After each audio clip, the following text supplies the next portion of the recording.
ನಮಸ್ಕಾರ ವೀಕ್ಷಕರೇ, ಶನಿವಾರದ ವಿಶೇಷ ಕಾರ್ಯಕ್ರಮ ಪಬ್ಲಿಕ್ ಮೇಲ್ ಕರೆ ಮಾಡಿ ದೂರು ನೀಡಿ ಕಾರ್ಯಕ್ರಮಕ್ಕೆ ಸ್ವಾಗತ. ಇವತ್ತಿನ ಈ ವಿಶೇಷ ಸಂಚಿಕೆಯಲ್ಲಿ ರಾಷ್ಟ್ರೀಯ ಹೆದ್ದಾರಿಯ ಸಾಧಕಗಳು ಮತ್ತು ಬಾಧಕಗಳು ಇದರ ಬಗ್ಗೆ ನಾವು ಚರ್ಚೆ ಮಾಡೋಣ.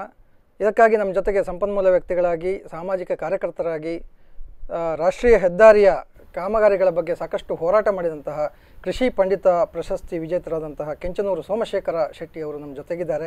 ಅವರನ್ನು ಸ್ವಾಗತ ಮಾಡೋಣ. ನಮಸ್ಕಾರ ಸರ್. ನಮಸ್ಕಾರ ಸರ್, ಈಗ ರಾಷ್ಟ್ರೀಯ ಹೆದ್ದಾರಿ ಅಗಲೀಕರಣ ಏನು ಅಭಿವೃದ್ಧಿಯ ದೃಷ್ಟಿಯಲ್ಲಿ ನೋಡಿದರೆ ಅದು ಈಗ 4 ಲೇನ್ ಆಗಬೇಕಿತ್ತು.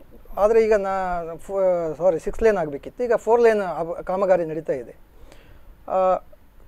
ನಿಯಮದ ಪ್ರಕಾರ ಈಗಾಗಲೇ ನಮಗೆ 4 ಲೇನನ್ನು ಬಿಟ್ಟುಕೊಟ್ಟು 2 ವರ್ಷ ಆಗಬೇಕಿತ್ತು. ಆದರೆ ಇದುವರೆಗೂ ಯಾವುದೇ ರೀತಿಯ ಒಂದು ಹೇಳಿಕೊಳ್ಳುವಂತಹ ಗುರುತರ ಅಭಿವೃದ್ಧಿ ನಮ್ಮ ರಾಷ್ಟ್ರೀಯ ಹೆದ್ದಾರಿ ಸುರತ್ಕಲ್ನಿಂದ ಕುಂದಾಪುರದವರೆಗೆ ಕಾಣಲಿಲ್ಲ. ಸೊ ಇದ್ರ ಬಗ್ಗೆ ಇದರಿಂದ ಆಗ್ತಾ ಇರುವಂಥ ಅನಾಹುತಗಳ ಬಗ್ಗೆ ತಾವೇನು ಹೇಳಲಿಕ್ಕೆ ಇಷ್ಟಪಡ್ತೀರಾ ಸರ್? ಈ ರಾಷ್ಟ್ರೀಯ ಹೆದ್ದಾರಿ ಬಗ್ಗೆ ಹೇಳಬೇಕಂದ್ರೆ, ಈ ರಾಷ್ಟ್ರೀಯ ಹೆದ್ದಾರಿ ಮಾಡ್ತಾ ಇರುವಂಥ ಈ ರಸ್ತೆ 1913ರಲ್ಲಿ ಆಗಿರುವಂಥ ರಸ್ತೆ.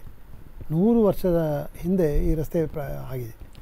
ಅದನ್ನು 1962ರಲ್ಲಿ ಶ್ರೀನಿವಾಸ ಮಲ್ಯರ ಕಾಲದಲ್ಲಿ ಇದನ್ನು ರಾಷ್ಟ್ರೀಯ ಹೆದ್ದಾರಿಯಾಗಿ NH17 ಆಗಿ ಪರಿವರ್ತನೆ ಮಾಡಿದರು.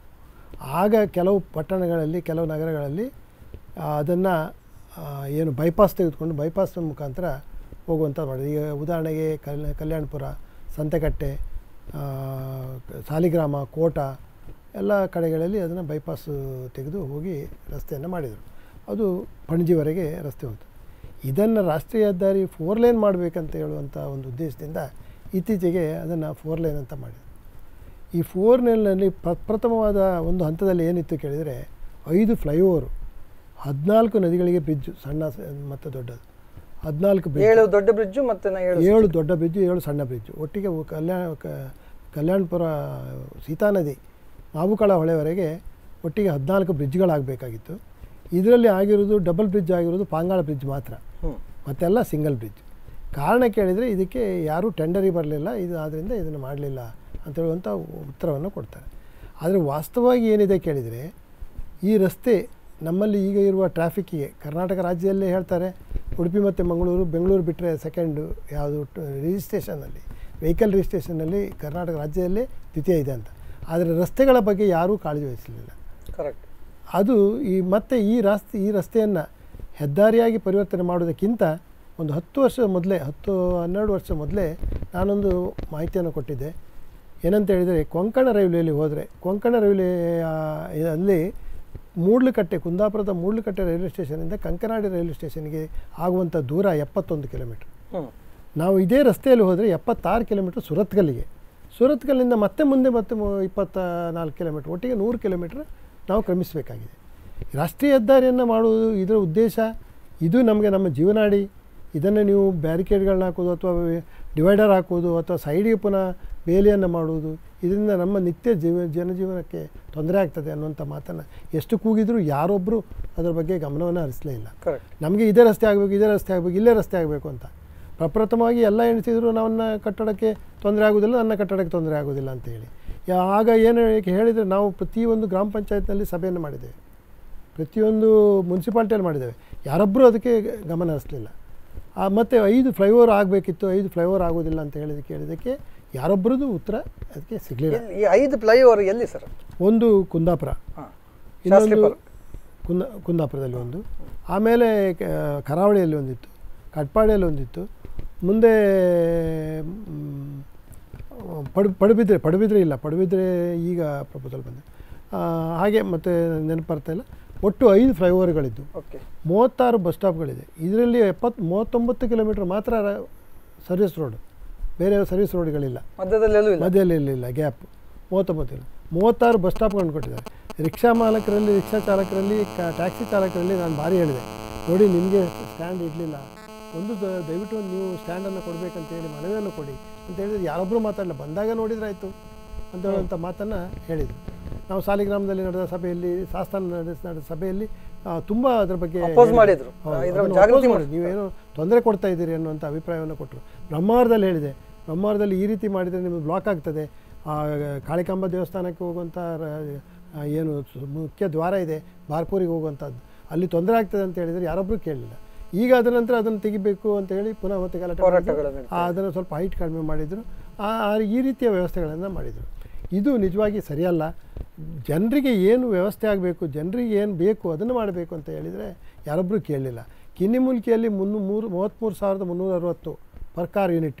ಈ ರಾಷ್ಟ್ರೀಯ ಹೆದ್ದಾರಿಯಲ್ಲಿ ಹೇಗಂತ ಹೇಳಿದರೆ ಅದನ್ನು ಒಂದು ಪರ್ ಕಾರ್ ಯೂನಿಟ್ ಅಂತ ಕೌಂಟ್ ಮಾಡ್ತಾರೆ. ಒಂದು ಮಲ್ಟಿ ಎಕ್ಸೆಲ್ ಗಾಡಿ ಹೋದರೆ ಇಷ್ಟು, ಒಂದು 2 ಬೈಕ್ ಹೋದರೆ ಇಷ್ಟು, ಅಥವಾ 3 ಬೈಕ್ ಹೋದ್ರೆ ಅವ್ರದ್ದೊಂದು ಮಾಪನ ಇದೆ. ಆ ಮಾಪನದ ಪ್ರಕಾರ ಪರ್ ಕಾರ್ ಯೂನಿಟ್ PCU ಅಂತ ಹೇಳಿ ಆ ಲೆಕ್ಕದಲ್ಲಿ ಲೆಕ್ಕ ಹಾಕ್ತಾರೆ. ಆ ಲೆಕ್ಕದಲ್ಲಿ ಲೆಕ್ಕ ಹಾಕೋದಾದರೆ ಯಾವಾಗಲೇ ನಾವು ಮಾಡುವಾಗಲೇ 6 ಲೇನ್ ಆಗಬೇಕಾಗಿತ್ತು. ಈಗ ನಾವು ಉತ್ತರ ಕನ್ನಡ ನಮ್ಮದು ದಕ್ಷಿಣ ಕನ್ನಡ ಜಿಲ್ಲೆ ಅವಿಭಾಜ್ಯ ಉಡುಪಿ ಮತ್ತು ದಕ್ಷಿಣ ಕನ್ನಡ ಜಿಲ್ಲೆಯವರು ಭಾರಿ ಬುದ್ಧುಗಳಂತ ಎಲ್ಲರೂ ಎಣಿಸಿದ್ದಾರೆ. ನಮ್ಮಲ್ಲಿ ಮಾಡೋದಷ್ಟು ಒಂದು ಕಾಗದಲ್ಲಿ ಬರೆದು ಗೀಚಿ ಬಿಟ್ಟರೆ ಆಯಿತು, ಮುಗೀತು, ನಮ್ಮ ಕೆಲಸ ಆಯಿತು, ಎಲ್ಲ ಮಾಡ್ತಾರೆ ಬೇರೆಯವರಂತ. ಯಾವ ರಾಜಕಾರಣಿಯೂ ಅದನ್ನು ಮಾಡೋದಿಲ್ಲ. ಅವರಿಗೆ ಬೆನ್ನಿನಿಂದ ಬರಬೇಕು, ಗಲಾಟೆ ಆಗಬೇಕು, ಜನರು ಸೇರಬೇಕು, ಜನ ಸೇರಿದ ನಂತರ ಚುನಾವಣೆಗೆ ತಗೊಂಡು ಹೋಗಬೇಕು. ಇದೆಲ್ಲ ಆದರೆ ಮಾತ್ರ ಬರ್ತಾರೆ. ಈ ಬುಲೆಟ್ ಟ್ಯಾಂಕರ್ಗಳು ಹೋಗ್ತಾ ಇರುವಾಗ ಮೊದಲು ಬುಲೆಟ್ ಟ್ಯಾಂಕರ್ನಲ್ಲಿ 4 ಬುಲೆಟ್ ಟ್ಯಾಂಕರ್ ಇದ್ದರೆ ಕುಂದಾಪುರದಿಂದ ಉಡುಪಿವರೆಗೆ ಓವರ್ಟೇಕ್ ಮಾಡಲಿಕ್ಕೆ ಆಗ್ತಾ ಇರಲಿಲ್ಲ. ಕರೆಕ್ಟ್, ಭಾರಿ ಕಷ್ಟ. ಈ ಟ್ಯಾಂಕರ್ನವರ ಹಾವಳಿ, ಮಧ್ಯದಲ್ಲಿ ಮೈನ್ಸ್ನವರ ಹಾವಳಿ, ಇದೆಲ್ಲ ಹಾವಳಿ ಇರುವಾಗ ಕೊಂಕಣ ರೈಲ್ವೆಗೆ ಪ್ಯಾರಲಲ್ ಆಗಿ ರಸ್ತೆಯನ್ನು ಮಾಡಿದರೆ ರೈಲ್ವೆ ಅಭಿವೃದ್ಧಿಗೂ ಒಳ್ಳೆ. ಅದಕ್ಕೆ ಕೆಲವರದೆಲ್ಲ ಉದಾಹರಣೆ, ರೈಲ್ವೆ ರಸ್ತೆಯಲ್ಲಿ ಹೈವೇ ಮಾಡೋದು ಹೇಗೆ ಅಂತ ನಾವೆಲ್ಲೂ ಹೇಳಲಿಲ್ಲ. ರೈಲ್ವೆ ದಾರಿಯಲ್ಲಿ ಹೈವೇ ಮಾಡಲಿಕ್ಕೆ ಸಾಧ್ಯವೂ ಇಲ್ಲ, ಆಗೋದಿಲ್ಲ. ರೈಲ್ವೆ ಪಕ್ಕದಲ್ಲಿ ಜಾಗಗಳಿದೆ, ಪ್ಯಾರಲಲ್ ಆಗಿ ಒಂದು ರೋಡನ್ನು ತೆಗೀರಿ, 71 ಕಿಲೋಮೀಟ್ರಲ್ಲಿ ಕ್ರಮಿಸ್ತೇವೆ. ನಾವು ಈ ರಸ್ತೆಯನ್ನು ಮಾಡಿದ ಮೇಲೆ ಟೋಲ್ ಕೊಟ್ಟ ಮೇಲೆ ಟೈರ್ ಉಳಿಬೇಕು, ಡೀಸೆಲ್ ಉಳಿಬೇಕು, ಮತ್ತು ಆರಾಮಾಗಿ ಇರಬೇಕು, ವೆಹಿಕಲ್ಗೆ ಯಾವುದೇ ರೀತಿಯ ತೊಂದರೆಗಳು ಬರಬಾರ್ದು. ಅದಾದರೆ ಮಾತ್ರ ಟೋಲ್ ಕೊಟ್ಟಲ್ಲಿ ಮಾತ್ರ ನಮಗೆ ಒಂದು ಅನುಕೂಲ. ಇಲ್ಲಾಂದರೆ ಸುಮ್ಮನೆ ಇವರು ರಸ್ತೆ ಮಾಡಿದಾರಂತ ರಸ್ತೆ ಮಾಡಬೇಕಾದ ಜವಾಬ್ದಾರಿ ಸರ್ಕಾರದ್ದು, ಮಾಡಬೇಕಾಗಿತ್ತು. ಮಾಡದಿದ್ದದ್ದು ಅವರು ತಪ್ಪಲ್ವಾ? ನಮಗೆ ಅವರು ಟ್ಯಾಕ್ಸ್ ತಗೊಂಡ್ಮೇಲೆ ರಸ್ತೆಯನ್ನು ಮಾಡಿಕೊಡ್ಬೇಕಾದ ಜವಾಬ್ದಾರಿ ಅವರದು. ಅದಕ್ಕೆ ನಾವು ಟೋಲ್ ಕೊಟ್ಟು ಹೋಗುವುದು ಅಂತ ಹೇಳಿದರೆ ಅದಕ್ಕೆ ಅರ್ಥನೇ ಇಲ್ಲ. ಅಲ್ಲ, ಇದೊಂದು ಭಾಳ ಟೋಲ್ ವಿಚಾರ ಬಂದಾಗ ಭಾಳ ದೊಡ್ಡ ದುರಂತದ ಅಂತ ಕಾಣ್ತದೆ. ಅದು ದುರಂತನೇ, ಅದೊಂದು ದುರಂತನೇ. ಆದರೆ ಯಾವುದೇ ಒಬ್ಬ ರಾಜಕಾರಣಿಗಳಲ್ಲಿ ಕೇಳಿದರೆ ಅದು ಇವರು ಆಸ್ಟ್ರೇಲಿಯಾದಲ್ಲಿದೆ, ನ್ಯೂಜಿಲೆಂಡ್ನಲ್ಲಿದೆ, ಅಮೇರಿಕಾದಲ್ಲಿದೆ, ಎಲ್ಲ ಕಡೆಯಲ್ಲೂ, ಪ್ರಪಂಚದ ಎಲ್ಲ ಕಡೆಯಲ್ಲಿ ಇದ್ದದ್ದೇ. ಅದರಿಂದ ಟೋಲ್ ಕೊಟ್ಟು ಹೋಗೋದ್ರಿಂದ ಆಯಿತು, ಟೋಲ್ ಕೊಡ್ಬೋದು. ಈಗ ಒಂದು ಉದಾಹರಣೆ ನಾನು ಕೊಡ್ತೇನೆ. ಇರ್ಕಾನ್ನವರು ಇದು ಹಾಕಿದ್ದಾರೆ, ಟೋಲ್ ಹಾಕಿದ್ದಾರೆ ಸುರತ್ಕಲ್ನಲ್ಲಿ. K20 ಗಾಡಿ ಹೋಗಬಾರ್ದು, ಅದಕ್ಕೆ ಟೋಲ್ ಕೊಡಬೇಕು. ಇದು ಯಾವ ಮಾಪನ? ನಾವೇನು ಪಾಕಿಸ್ತಾನದಿಂದ ಬಂದಿದ್ದೇವೆ? ಶ್ರೀಲಂಕಾದಿಂದ K21 ಬಂದರೂ ಟೋಲ್ ಕೊಡಬೇಕು. 19 ಮಾತ್ರ ಟೋಲ್ ಕೊಡಲಿಕ್ಕೆ ಯಾರು ಹೇಳಿದ್ದಾರೆ? 19 ಮಾತ್ರ ಅಲ್ಲಿಂದ ಪಾಸ್. ಹಾಗಾದರೆ ನಾಳೆ ಹೆಜಮಾಡಿಯಲ್ಲಿ ಟೋಲ್ ಹಾಕಿದಾಗ ಅವರು ಮಂಗಳೂರಿನವರಿಗೆ ಟೋಲ್ ತಗೊಳ್ಬೋದಾ? ಉಡುಪಿಯವರಿಗೆ ಬಿಡ್ಬೋದಾ? ಇದು ಯಾವ ನ್ಯಾಯ?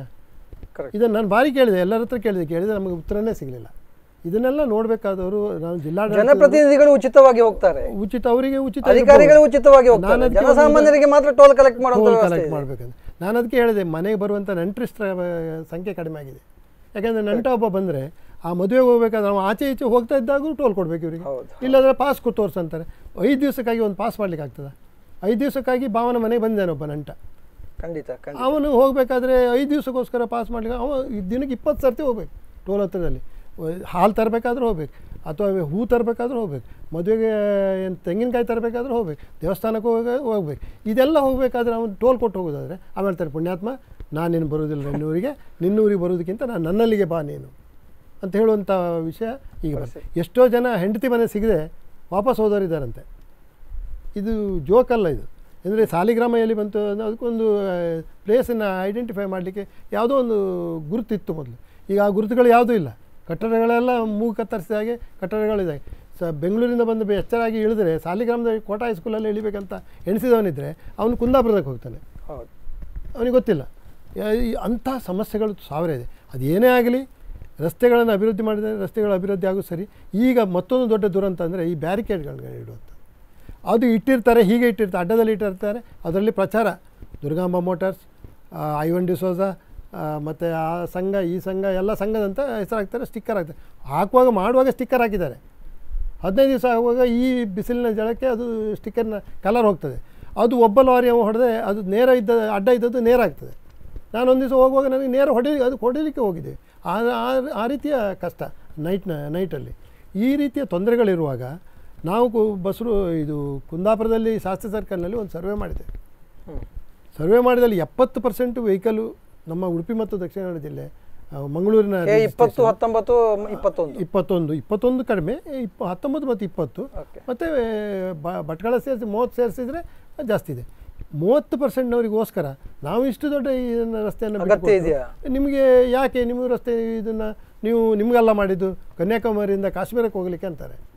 ನಾವು ಡೆಲ್ಲಿಯಲ್ಲಿ ಕೇಳಿದಾಗ ಈ NH ಸಿಂಗ್ ಅಂತ ಇದ್ದಾರೆ, ಅವರಲ್ಲಿ ನಿಮ್ಗಲ್ರಿ ರಸ್ತೆ ಮಾಡಿದ್ದು, ರಸ್ತೆ ಮಾಡಿದ್ದು ಕಾಶ್ಮೀರದಿಂದ ಕನ್ಯಾಕುಮಾರಿಗೆ ಹೋಗಲಿಕ್ಕೆ, ನಿಮಗೆ ಯಾರು ಹೋಗ್ಲಿಕ್ಕೆ, ನೀವು ಹೋಗಿ ಬಿಡಿ.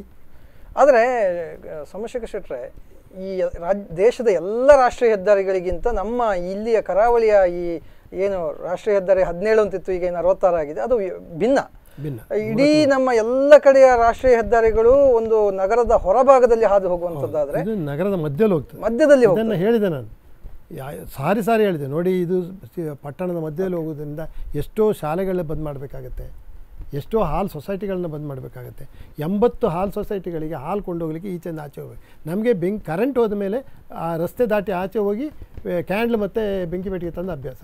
ಬೆಳಿಗ್ಗೆ ಎದ್ದು ಬ್ಲೇಡ್ ತಗೊಳ್ಬೇಕು, ಶೇವಿಂಗ್ ಮಾಡಬೇಕಾದ್ರೆ ಬ್ಲೇಡ್ ತಗೊಳ್ಬೇಕಾದ್ರೆ ಬೆಳಿಗ್ಗೆ ಎದ್ದು ಹೋಗೋದು. ಇದು ಹೋಗಲಿಕ್ಕೆ ಜಾಗನೇ ಇಲ್ಲ, ಮೈಲುಗಟ್ಟಲೆ ಹೋಗಬೇಕು.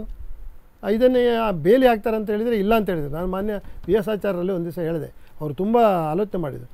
ನೋಡಿ ಹೀಗಿದಾಗುತ್ತೆ, ಇಲ್ಲ ಅದು ಕಲ್ಯಾಣಪುರ ಇಲ್ಲಿ ಕುಣಿಗಲ್ ಹಾಕ್ತಾ ಇದ್ದಾರೆ, ನೆಲಮಂಗಲದಲ್ಲಿ ಹಾಕಿದ್ದಾರೆ ಅಂತೇಳಿ. ಸ್ವಾಮಿ ಅಲ್ಲಿಗಿಲ್ಲಿಗೂ ತುಂಬ ವ್ಯತ್ಯಾಸ ಇದೆ, ದಯವಿಟ್ಟು ನೀವು ಇದು ಗಮನ ಹರಿಸಬೇಕು ಅಂತ ಹೇಳಿದೆ.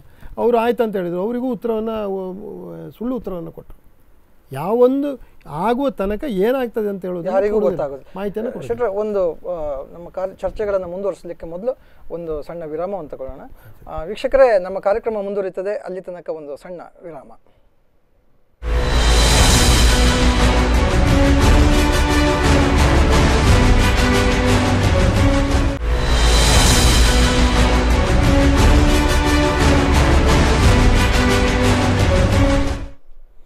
ವೀಕ್ಷಕರೇ, ಮತ್ತೆ ಪಬ್ಲಿಕ್ ಮೇಲ್ ಕಾರ್ಯಕ್ರಮಕ್ಕೆ ಸ್ವಾಗತ.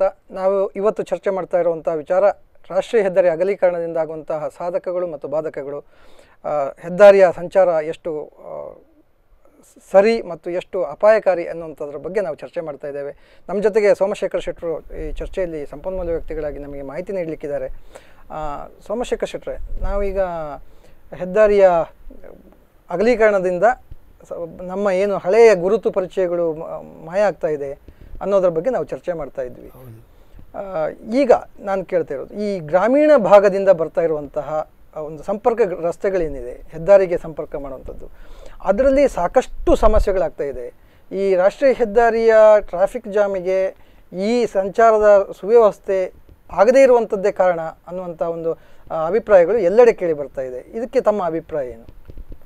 ಈಗ ಈ ಯಾವುದೇ ಒಂದು ಯೋಜನೆಯನ್ನು ತರಬೇಕಾದ್ರೆ ಸ್ಥಳೀಯರನ್ನು ಸಂಪರ್ಕಿಸಿ ಸ್ಥಳೀಯರಿಂದ ಮಾಹಿತಿಯನ್ನು ಪಡಿಬೇಕಂತ ಇದೆ ಕೇಂದ್ರ ಸರ್ಕಾರ. ಯಾವುದೇ ರಾಷ್ಟ್ರೀಯ ಹೆದ್ದಾರಿ ಇರ್ಬೋದು, ರೈಲ್ವೆಯಲ್ಲಿ ಇರ್ಬೋದು, ಅಥವಾ ಯಾವುದೇ ಒಂದು ಡ್ಯಾಮ್ ಮಾಡುವಾಗಿರ್ಬೋದು, ಅಥವಾ ಒಂದು ರಿಂಗ್ ರೋಡ್ ಮಾಡುವಾಗಿರ್ಬೋದು, ಮಾಹಿತಿಯನ್ನು ಕೇಳಿ.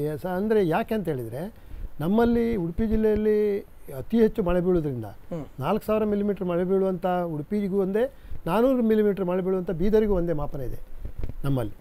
ಅದು ತಪ್ಪು. ಈ ಹೆದ್ದಾರಿಯನ್ನು ಅಥವಾ ಇಲ್ಲಿಗೆ 2 ವರ್ಷಕ್ಕೆ ಒಮ್ಮೆ ಡಾಂಬರ್ ಹಾಕಬೇಕಂತ ಅವರು ಮೊದಲಿದ್ದದ್ದು. ಅದನ್ನು ಅಲ್ಲಿಯೂ ಒಂದೇ ಇಲ್ಲೂ ಒಂದೇ. ಅಲ್ಲಿ 4 ವರ್ಷ ಆದರೂ ಹಾಳಾಗೋದಿಲ್ಲ, ಇಲ್ಲಿ 2 ವರ್ಷ ಆದರೆ ಹಾಳಾಗ್ತದೆ. ಹಾಳಾದದ್ರ ಬಗ್ಗೆ ಅವರು ಕಾಳಜಿಲ್ಲ, ಅಲ್ಲಿ ಪ್ಯಾಚ್ ಹಾಕುವಂಥದ್ದು ಅವ್ರ ಮೇಂಟೆನೆನ್ಸ್ ಇದೆ ಅಂತ ಹೇಳ್ತಾರೆ. ಇಂಥ ಸಮಸ್ಯೆಗಳು ಬರ್ತದೆ. ಅದಕ್ಕಾಗಿ ಏನಂತ ಹೇಳಿದರೆ, ಈಗ ಉದಾಹರಣೆಗೆ ಕುಂದಾಪುರದಲ್ಲಿ ಬ್ರಿಡ್ಜ್, ಆ ಬ್ರಿಡ್ಜನ್ನು ಮೊದಲು ಹೆಡ್ ಲೋಡಲ್ಲಿ ಮಾಡಿ ಮಣ್ಣು ತಂದು ಮಾಡಿದಂಥ ಬ್ರಿಡ್ಜ್ಗಳು. ಆವಾಗ ಏನಿತ್ತು ಕೇಳಿದರೆ, ಕುಂದಾಪುರದಿಂದ ಕಂಡ್ಲೂರುವರೆಗೆ ಮಚುವೆ ಹೋಗಲಿಕ್ಕೆ ದಾರಿ ಇತ್ತು. ಮಚುವೆಯಿಂದ ಸಾಮಾನುಗಳು ಬರ್ತಾಯಿದ್ದು, ಮುಂಬೈಯಿಂದ ಅಥವಾ ಬೇರೆ ಹಡಗುಗಳು, ದೊಡ್ಡ ಹಡಗಲ್ಲ, ಮಧ್ಯಮ ಗಾತ್ರದ ಹಡಗುಗಳು ಬರ್ತಾಯಿದ್ವು. ಅದರಲ್ಲಿ ಹಾಯಿ ಕಟ್ತಾಯಿದ್ರು. ಆ ಹಾಯಿ ಕಟ್ಟುವಾಗ ಹಾಯಿಯನ್ನು ಅಡ್ಡ ಹಾಕ್ಲಿಕ್ಕೆ ಸಾಧ್ಯ ಇದೆ, ಆದರೆ ಅದಕ್ಕೆ ಒಂದು ಗುಜ್ಜಿ ಮಧ್ಯದಲ್ಲಿ ಒಂದು ಕೋಲ್ ಇರ್ತದೆ ಹಾಯನ್ನು ಕಟ್ಟಲಿಕ್ಕೆ, ಬಲವಾದ ಕಂಬ. ಆ ಕಂಬವನ್ನು ಅಡ್ಡ ಹಾಕ್ಲಿಕ್ಕೆ ಆಗೋದಿಲ್ಲ. ಆ ಕಂಬದ ಹೈಟಿಗೆ ಹೈಟೈಡ್ ಬಂದಾಗ ಕಂಬದ ಹೈಟಿಗೆ ಅದು ಬ್ರಿಡ್ಜ್ ತಾಗಬಾರ್ದು ಅನ್ನೋಂಥ ಉದ್ದೇಶದಿಂದ ಅಷ್ಟು ಹೈಟನ್ನು ಮಾಡಿದೆ. ಇವತ್ತು ಇವರೇನು ಮಾಡಿದ್ದಾರೆ, ಅದೇ ಸರಿ ಅಂತ ಹೇಳುವಂಥದ್ದನ್ನು ಈಗಲೂ ಮಾಡ್ಕೊಂಡು ಹೋಗಿದ್ದಾರೆ. ಅದನ್ನು ಎಲ್ಲಿ ಸರಿ ಮಾಡಿದ್ದಾರೆ ಅಂತ ಕೇಳಿದರೆ, ನಮ್ಮ ಹೊನ್ನಾವರದಲ್ಲಿ ಅದನ್ನು ಕೊಂಕಣ ರೈಲ್ವೆ ಹೋಗುವಾಗ ಅದನ್ನು ಡೌನ್ ಮಾಡ್ಕೊಂಡು ಹೋಗಿದ್ದಾರೆ. ಮತ್ತು ಯಾರೂ ಅದನ್ನು ಡೌನ್ ಮಾಡಿ, ರಸ್ತೆ ನಿಜವಾಗಿ ರಿವರ್ ಮೌತ್ನಲ್ಲಿ ಅಷ್ಟು ಹೈಟ್ ಮಾಡುವಂಥ ಅವಶ್ಯಕತೆ ಇಲ್ಲ. ಕರೆಕ್ಟ್. ಜನರಿಗೆ ತೊಂದರೆ.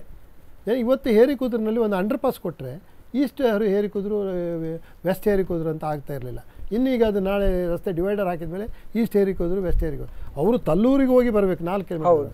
ನಾನೊಂದು ಕೇಳಿದೆ ಮಾನ್ಯ ಕೇಂದ್ರ ಮಂತ್ರಿಗಳಲ್ಲಿ ಹಿಂದಿನ ಮಂತ್ರಿಗಳಲ್ಲಿ ಹೇಳಿದೆ, ಸ್ವಾಮಿ ನಮ್ಮ ಜಿಲ್ಲೆಯಲ್ಲಿ 10 ಲಕ್ಷ ರೂಪಾಯಿ ದಿನವೊಂದರ 10 ಲಕ್ಷ ರೂಪಾಯಿ ನಮ್ಮ ಡೀಸೆಲ್ ಮತ್ತು ಪೆಟ್ರೋಲ್ ಬರೀ ಸುತ್ತಿ ಬರಲಿಕ್ಕಾಗಿ ಖರ್ಚಾಗ್ತದೆ. ಇದಕ್ಕೆ ಯಾರು ಹೊಣೆ?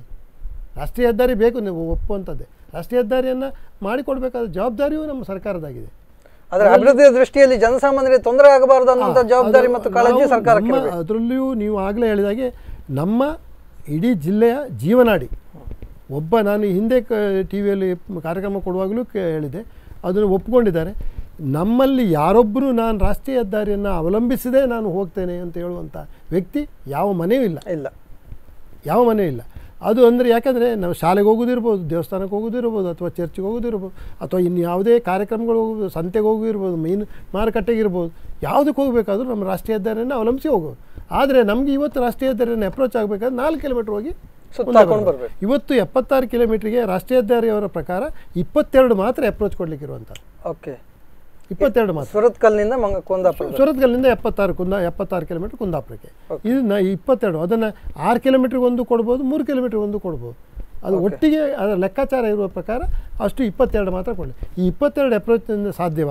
ನಮಗೆ ಓಡಿ ಆಚೆ ಈಚೆ ಹೋದವರಿಗೆ ಸಾಧ್ಯವ? ಅದಕ್ಕಾಗಿ ಈಗ ಬೇಲಿ ಆಗ್ತದೆ. ಕೋಟದಲ್ಲಿ ಬೇಲಿ ಆಗಿದೆ. ಎಷ್ಟು ಜನರಿಗೆ ಅವ್ಯವಸ್ಥೆ ಆಗ್ತದೆ. ಕೋಟೇಶ್ವರದಲ್ಲಿ ಬೇಲಿ ಆಗ್ತಾ ಇದೆ. ಕೋಟೇಶ್ವರದಲ್ಲಿ ಆಗ್ತಾಯಿದೆ. ಕೋಟೇಶ್ವರದಲ್ಲಿ ಸರ್ವಿಸ್ ರೋಡ್ ಕೊಟ್ಟಿದೆ ನೋಡಿ, ಸರ್ವಿಸ್ ರೋಡ್ ಕಷ್ಟ ಆಗುತ್ತೆ. ಅಲ್ಲಿ ಹಾಲಾಡಿಯಿಂದ ಬರೋ ರಸ್ತೆ ತಿರುಗಲಿಕ್ಕೆ ಆಗೋದಿಲ್ಲ. ಅಲ್ಲಿ ATM ಮೇಲೆ ಹತ್ತದೆ ಲಾರಿ ಹೋದರೆ. 10 ವೀಲ್ 6 ವೀಲ್ ಗಾಡಿ ಟರ್ನ್ ಮಾಡೋದು ಕಷ್ಟ ಇದೆ. 10 ವೀಲ್ ಬಂದರೆ ಏನು ಮಾಡಲಿಕ್ಕಾಗ್ತದೆ? ಈಗ ಮೊದಲಿನಾಗೆ ಮೈನ್ಸ್ ಗಾಡಿ ಬಂದರೆ ಅದು ನೋಡೋದೇ ಬೇಡ. ಇದು ನಮಗೆ ದುರಂತ. ಅದರಿಂದ ದಯವಿಟ್ಟು ಮಾಡಿದಂಥ ರಸ್ತೆಯನ್ನು ಇನ್ನೇನು ತೆಗಿಲಿಕ್ಕೆ ಸಾಧ್ಯ ಇಲ್ಲ. ಟೋಲ್ ಕೊಟ್ಟು ನಾವು ಸಾಯುವವರೆಗಂತೂ ಟೋಲ್ ಕೊಡೋದು ಖಂಡಿತ ಅಲ್ಲ. ಆದರೆ ಈ ಟೋಲ್ ವಿಚಾರ ಬಂದಾಗ ಮತ್ತೆ ಕೆಲವು ಪ್ರಶ್ನೆಗಳು ನಮ್ಮನ್ನು ಕಾಡ್ತವೆ.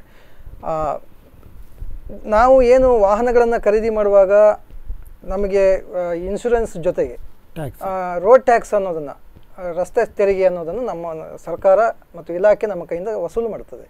ಅದು ಅಲ್ಲದೆ ಈಗ ಈ ರಸ್ತೆಗೆ ರಾಷ್ಟ್ರೀಯ ಹೆದ್ದಾರಿಯಲ್ಲಿ ಟೋಲ್ ಸಂಗ್ರಹ ಮಾಡುವುದು ಕಾನೂನಿನ ಪ್ರಕಾರ ಸರಿಯಾ ಅಥವಾ ತಪ್ಪಾ?